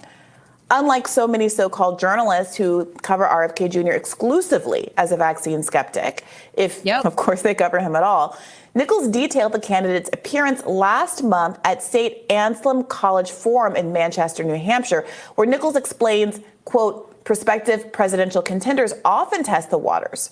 Nichols says Kennedy positioned himself as a Democrat who would run as a champion of the environment, an advocate for working-class families, and a critic of corporate power. Let's jump in here for just a second. I want to add something about the South Carolina primary race. Notice she said that he openly, spoke out about that. He wrote an op-ed about that. He's very vocal about it. New Hampshire is an interesting place. Let's talk about New Hampshire. Since I live in New England, that's my neighbor to the north. New Hampshire can be tricky. Because unlike Massachusetts, where you just kind of know you come here as a Democrat, you pretty much just got it, right? New Hampshire is different. And when you go to New Hampshire, you get a mixed bag. There's strong libertarians there. There's Republicans in New Hampshire. There's Democrats in New Hampshire, but there's also independents in New Hampshire. Now, one thing I will say is New Hampshire has this motto called live free or die. And they really mean that. They don't really feel like it's their place to impose on your freedoms. And so if you have someone like RFK Jr. come to New Hampshire and speak to people there about the issues that he had with the mandates, about the issues that he had with the jabs, about the issues of this authoritarian-like state that we've had on this country since the pandemic, he can actually win over a significant amount of people in New Hampshire, I would say. They're not big on having a lot of rules. I'm just going to tell you, New Hampshire is a different place. So I could see him doing well in a place like New Hampshire. I am not sure he will do well in South Carolina for the same reason I'm not sure that Marianne Williamson will do well in South Carolina. And that, unfortunately, is the Obama Jim Clyburn effect. People in South Carolina like Joe Biden because of two reasons. Number one, he was Obama's VP. And number two, he has the Jim Clyburn support. And for whatever crazy reason, maybe it's because he has that fish fry, a lot of people in South Carolina love Jim Clyburn. You have to go there for yourself to see it. I'm just keeping it real. Okay.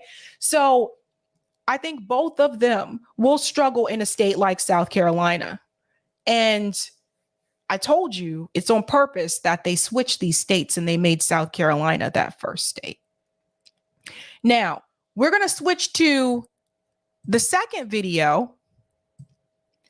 And this was the piece, I believe, that aired on Rising yesterday morning. Now, they brought on a gentleman here. He hosts a podcast. I'm sorry, he cracks me up. This guy cracks me up because he obviously is not for this. He's not for Joe Biden having a challenger. He may not say that, so to speak, but it comes across in his voice and things that he does say. But he's not for it.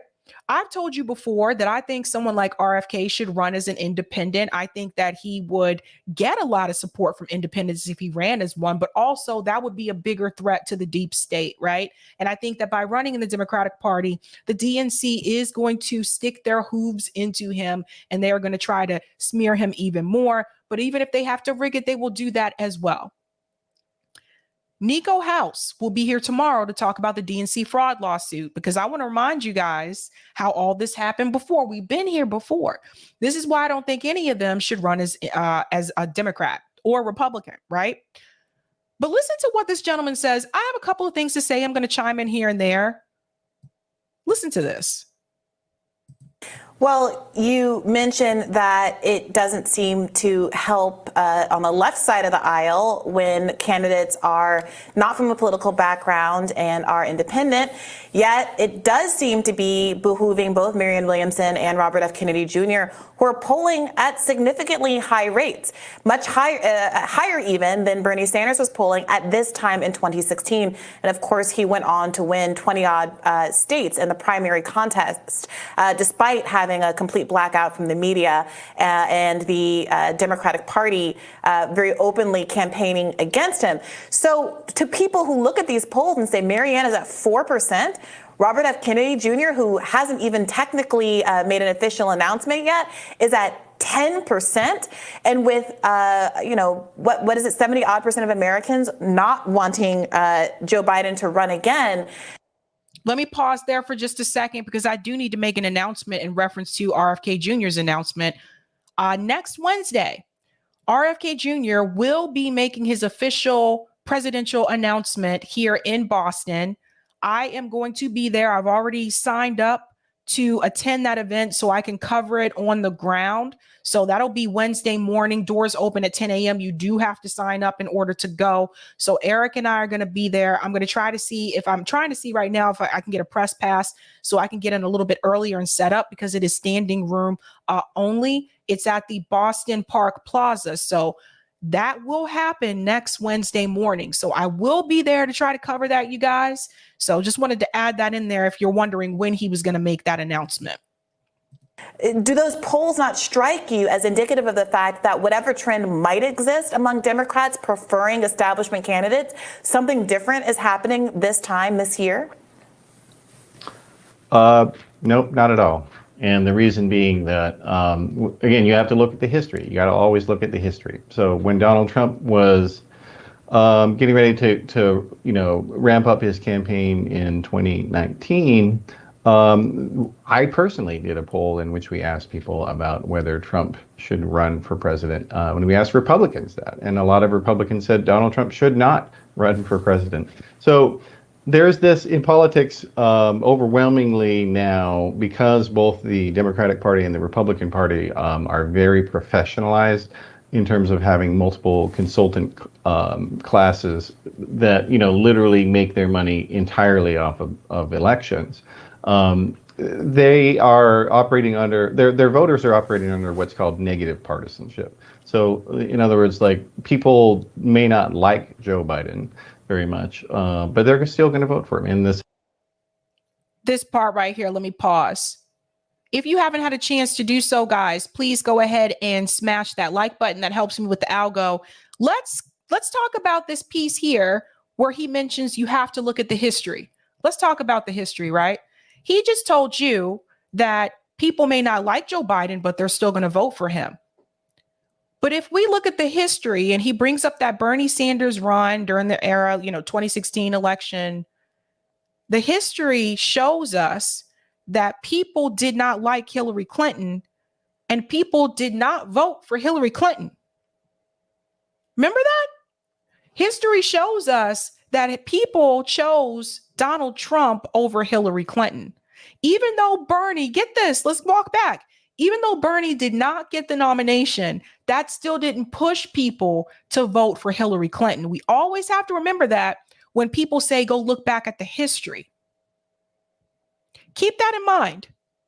Then, if we want to jump forward to 2020, Biden won in 2020. But again, that was not so much we like Joe Biden, we want to vote for Joe Biden. It was more so we just don't want Trump again. And even then, it's not like Joe Biden wiped the floor with Donald Trump. Donald Trump still got a lot of votes.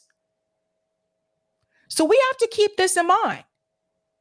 And I still argue till this day, if it wasn't for the pandemic, I think Trump would have won again. I still argue that. I still stand by that. So when he says, look at the history, just remember what the history showed us in 2016.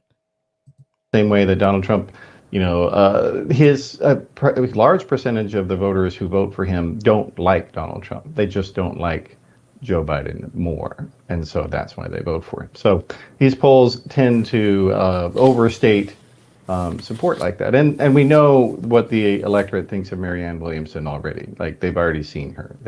She's been in a debate. And in fact, actually, when she only got in one debate, but Republicans started donating to her more than Democrats did after her. Let's pause him right here. This piece that he said, I think is important because there's something I want to add to But they're this. still going to vote for him in the same way that Donald Trump, his large percentage of the voters who vote for him don't like Donald Trump. They just don't like Joe Biden more. And so that's why they vote for him. So these polls tend to overstate support like that. And we know. He said the polls tend to overstate support like that.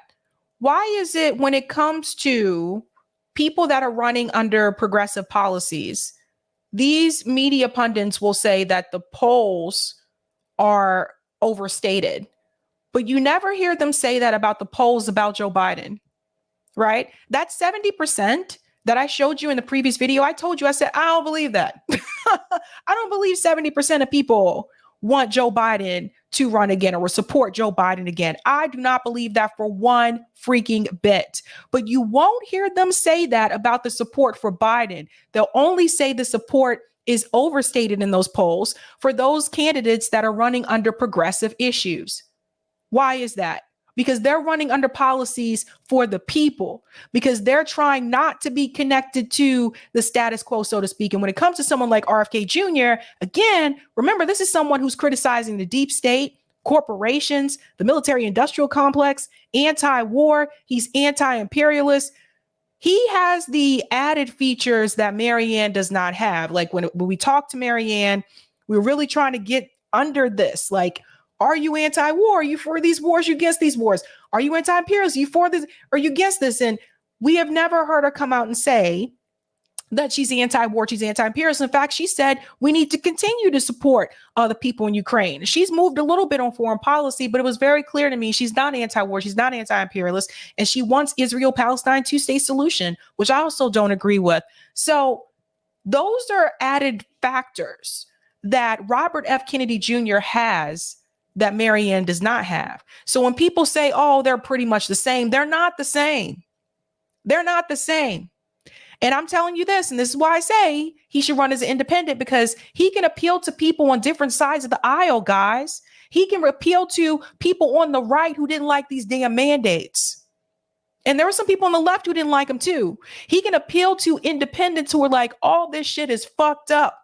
All of it. I don't agree with any of it. He can appeal to people who are anti-war and anti-imperialist, whether they're on the left or the right. That's the difference. That's why I say he should run as an independent, because he does have those type of policies to have that type of coalition building across political ideologies. We know what the electorate thinks of Marianne Williamson already. Like, they've already seen her. She's been in a debate. And in fact, actually, when she only got in one debate, but Republicans started donating to her more than Democrats did after her debate. So Republicans also donated to Joe Biden as well. I'm sorry, I have to debunk this guy. Republicans also donated to Joe Biden's campaign as well. And Joe Biden, when he says that they know about Marianne Williamson, they've seen her before, they saw her on the debate stage. We saw Joe Biden on the debate stage 2 presidential election cycles. And then it was the third one when he came around and he won. So it's just funny, he's not going to mention that. He only wants to mention it when it's in reference to the candidates running on progressive issues. She's a very different person than Bernie Sanders. That strikes me as a really interesting argument. Joe Biden, of course, who was president of the United States of America, ran for president 3 times and failed terrifically in his first run, was ousted by a plagiarism scandal, was really considered to be a political non-starter until Barack Obama made him a VP, gave him a little bit of legs, was so timid about his chances that he was talked out of running in 2016 at all. It didn't seem like he would be able potentially to even beat Hillary Clinton in the primary at the time. So given the fact that many candidates, many presidents have taken a couple bites of the apple to actually be successful, it does seem odd to specifically say that Marianne Williamson, because she has run again, doesn't stand any chance of running this time around. Of course, she was the most Googled person on the one time she was allowed on the debate stage. The rules changed to exclude her afterward. And other people who are very much considered to be strong political candidates, like the vice president, who has spoken of breathlessly about being Biden's heir by certain members of the Democratic Party, also had to drop out of the Democratic primary without winning a single vote, because in part, she was so humiliated by the fact that she was coming in behind Andrew Yang, a relative unknown, in her own state of California, a state which, of course, independent outsider candidate Bernie Sanders won overwhelmingly, both in 2016 and 2020. So I'm just really curious what you do with all of that information, not to mention Robert F. Kennedy Jr. polling so high when he hasn't even officially announced. You're just writing that off entirely. Bree threw in a little bit of a fire there. You could hear it in her voice. She threw in a little bit of like, okay, what is this guy talking about? But it's true. It's true. Like I said, he hasn't even announced yet. Let's go on. No, I'm not at all, because Marianne Williamson is nothing at all like Bernie Sanders. Bernie Sanders has a coherent set of policy recommendations. He has legislation that he has personally sponsored. He has coalition. He hasn't done much research. Marianne has policies too. She has policies outlined as well. I'll let him go on though. This is just funny. That he's built for decades. He has a record, miles long compared to Marianne Williamson. People know what they're getting, and when he started running and people started paying attention to him, a lot of people thought, hey, you know what? This guy actually has some good stuff. I'm gonna support him. Marianne Williamson, again, when she was in that one debate in the last time around, it was Republicans who were donating to her because they wanted to troll the Democrats. He's still not going to tell you that Republicans also donated to Joe Biden. You see how this works? And that is a fact, an absolute stone cold fact. Jeff Rowe, who ran Ted Cruz's 2016 presidential campaign, literally encouraged people on Twitter who are Republicans, please give money to this woman. We need to have her be in the next debate so we can make fun of the Democrats, because she's interesting. Because Bree, I wish you would have had me there with you on this one, so I could tell this guy that Republicans also donated to Joe Biden as well.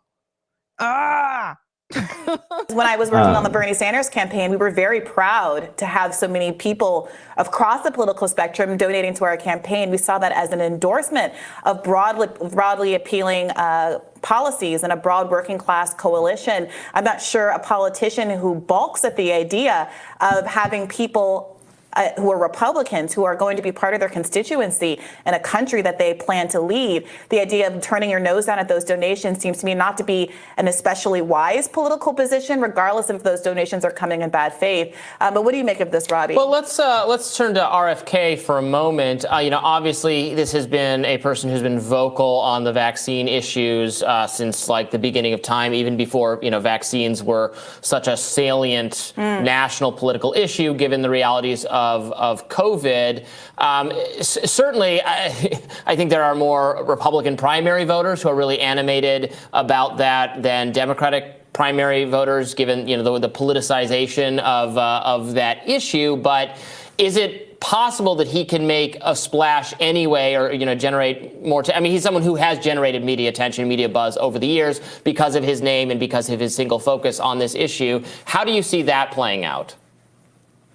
Well, I think he has some basis of support being, if you look at that Morning Consult poll, his support among voters, let's say 55 and up, is quite a bit higher than compared to the other age groups. So that is, indicates some affinity with some people who kind of remember the old Camelot days. I hate that term, but nonetheless, there are some people who may have some residual fond memories of that and say, oh, you know what, I'm going to give that guy a chance.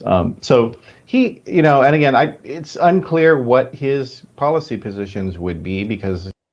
No, it's not. Oh, I wish I could have been there. Bree, we could have tag teamed him. Listen, it is not unclear what his policy positions will be. Anyone who's done their research has watched these interviews that have happened with RFK Jr., you know what his policy positions would be. I just laid them out here for you, but let's do it again. Number one, he's against these damn wars. Number two, he's against imperialism. He talks about this also on social media multiple times. Jimmy Dore has interviewed him multiple times. Kim Iverson has interviewed him. People have interviewed him multiple times where he's talked about these issues. Anti-war, anti-imperialist, against the deep state, against these government agencies. He's heavily criticized the CIA multiple times. Yes, he was against the mandates. He's also called out corporate greed and is against these corporations. He's also brought up the healthcare issue in this country. What do you mean he don't have no policies? What do you mean?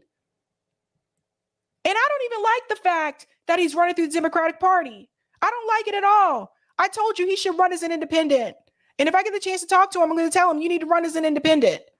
I stand by that. But for him to just sit up here and lie and say he doesn't really have any policies, did you do any research before you came on the show? Or did you do the research and you purposely left the information out because you also are manufacturing consent and you're also trying to help the Biden administration and keep Biden in office? Let him finish. He hasn't really gotten into things yet. So we'll see what he can come up with. But I mean, running as an anti-vax person, that's not really going to get you anything. I will. That's not who said he was running. Is that? Do you see how they're already doing the smears? Did he say that? He hasn't even officially announced. That's why I'm gonna go stream this shit next Wednesday, so you can hear his speech from someone who does independent media, because mainstream media is probably not gonna let you hear the whole speech, or they're gonna cut off part of the speech, or they're not gonna do the speech at all, and they're gonna twist it. So I want you to hear from me, independent media. This is crazy. Well, someone who's running he's just repeating the same talking points as CNN, MSNBC. This guy is following that status quo. You see what he's doing? I know he's a podcast host. I wouldn't be surprised if he's connected with the DNC in some way, shape, or form. I'm sorry, I don't trust it. Even in the Republican Party, it doesn't necessarily get you anything either. It does gets seem you to me a bunch that- of subscribers, but that's not votes. Yeah, I mean, you. What does this have? What? He said it doesn't get you anything. It gets you subscribers, but not enough vote. Who the hell said he was looking for subscribers? I'm so confused.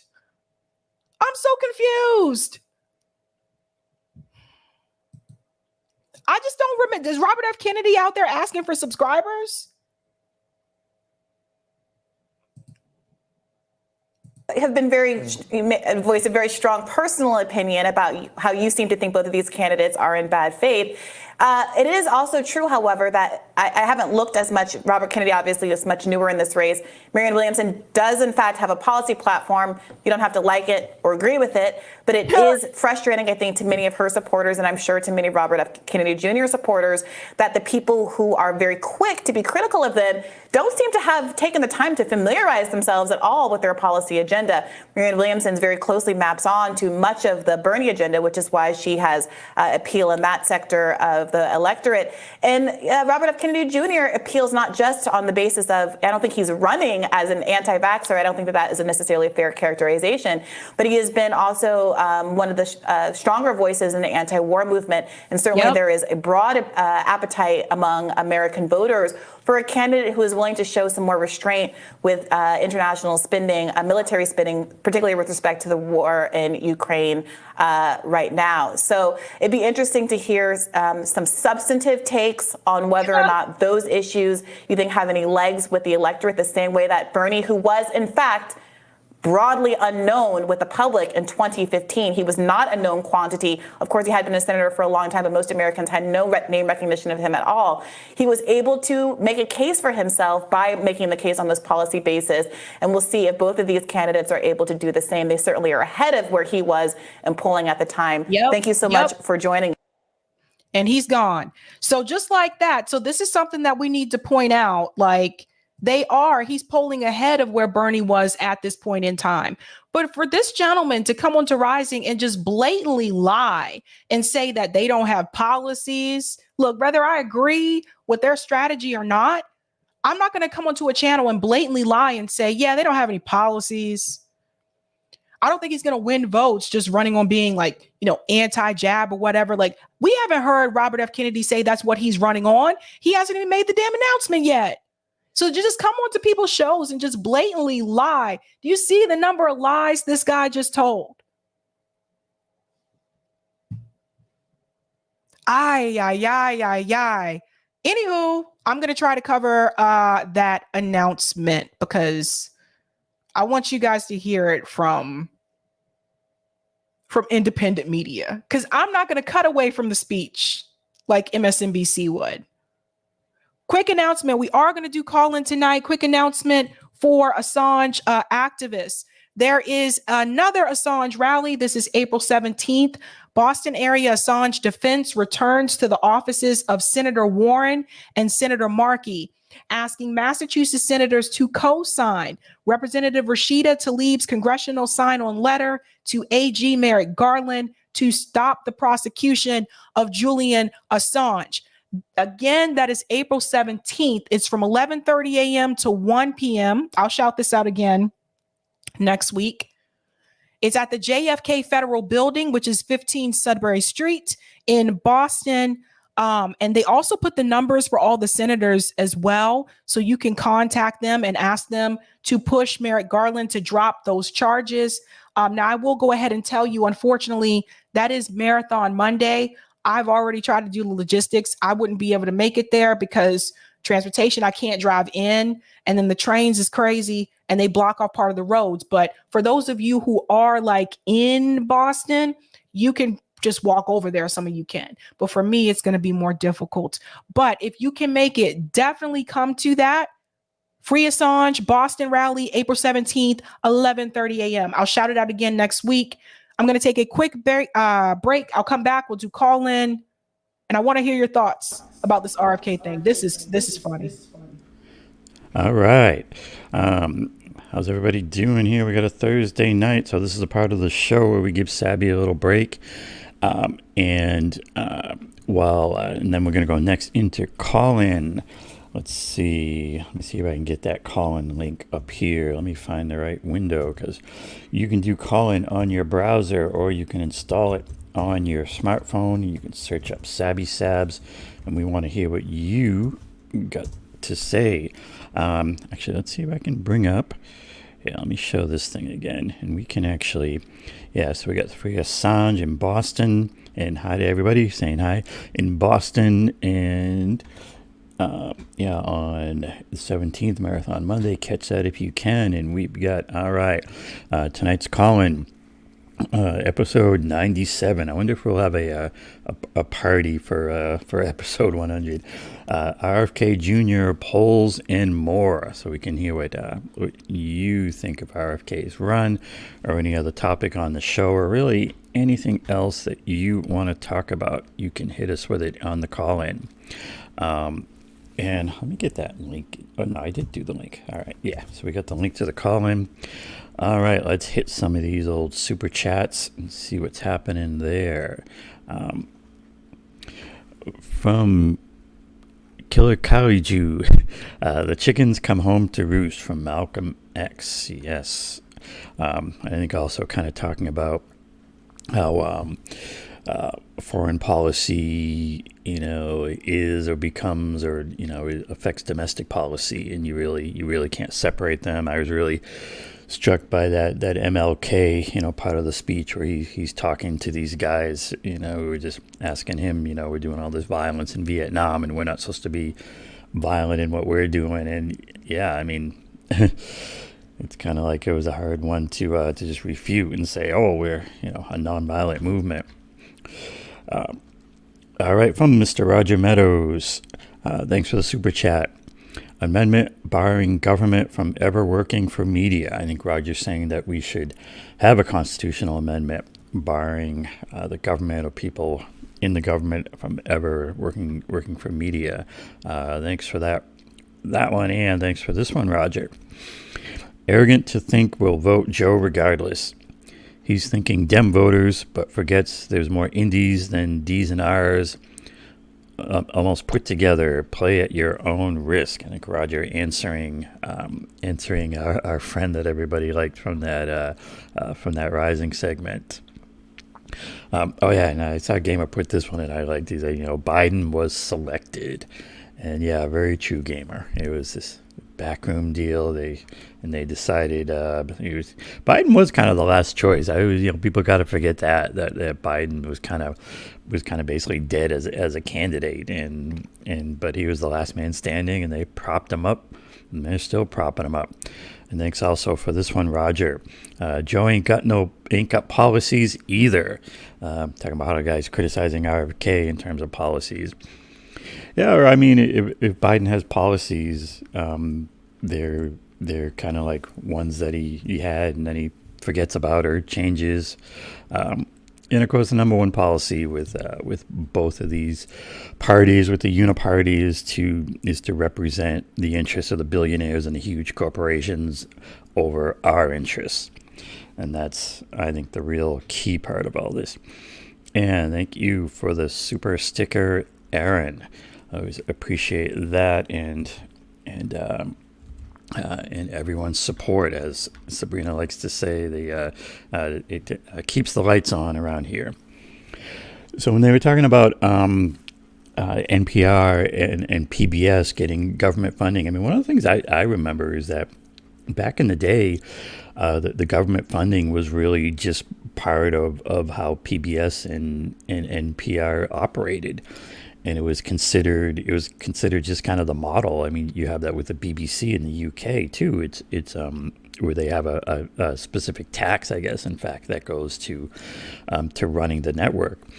And I mean, that doesn't necessarily have to be a bad thing in and of itself. I mean, if you had, I mean, it always comes back to me to having a government that works for us, that really, represents the people and not the billionaires and the megacorps. If you have a government that actually is functioning for us, you can set up a model where there is funding that's kind of a generalized, like a public funding stream, and that stream is used to fund the network.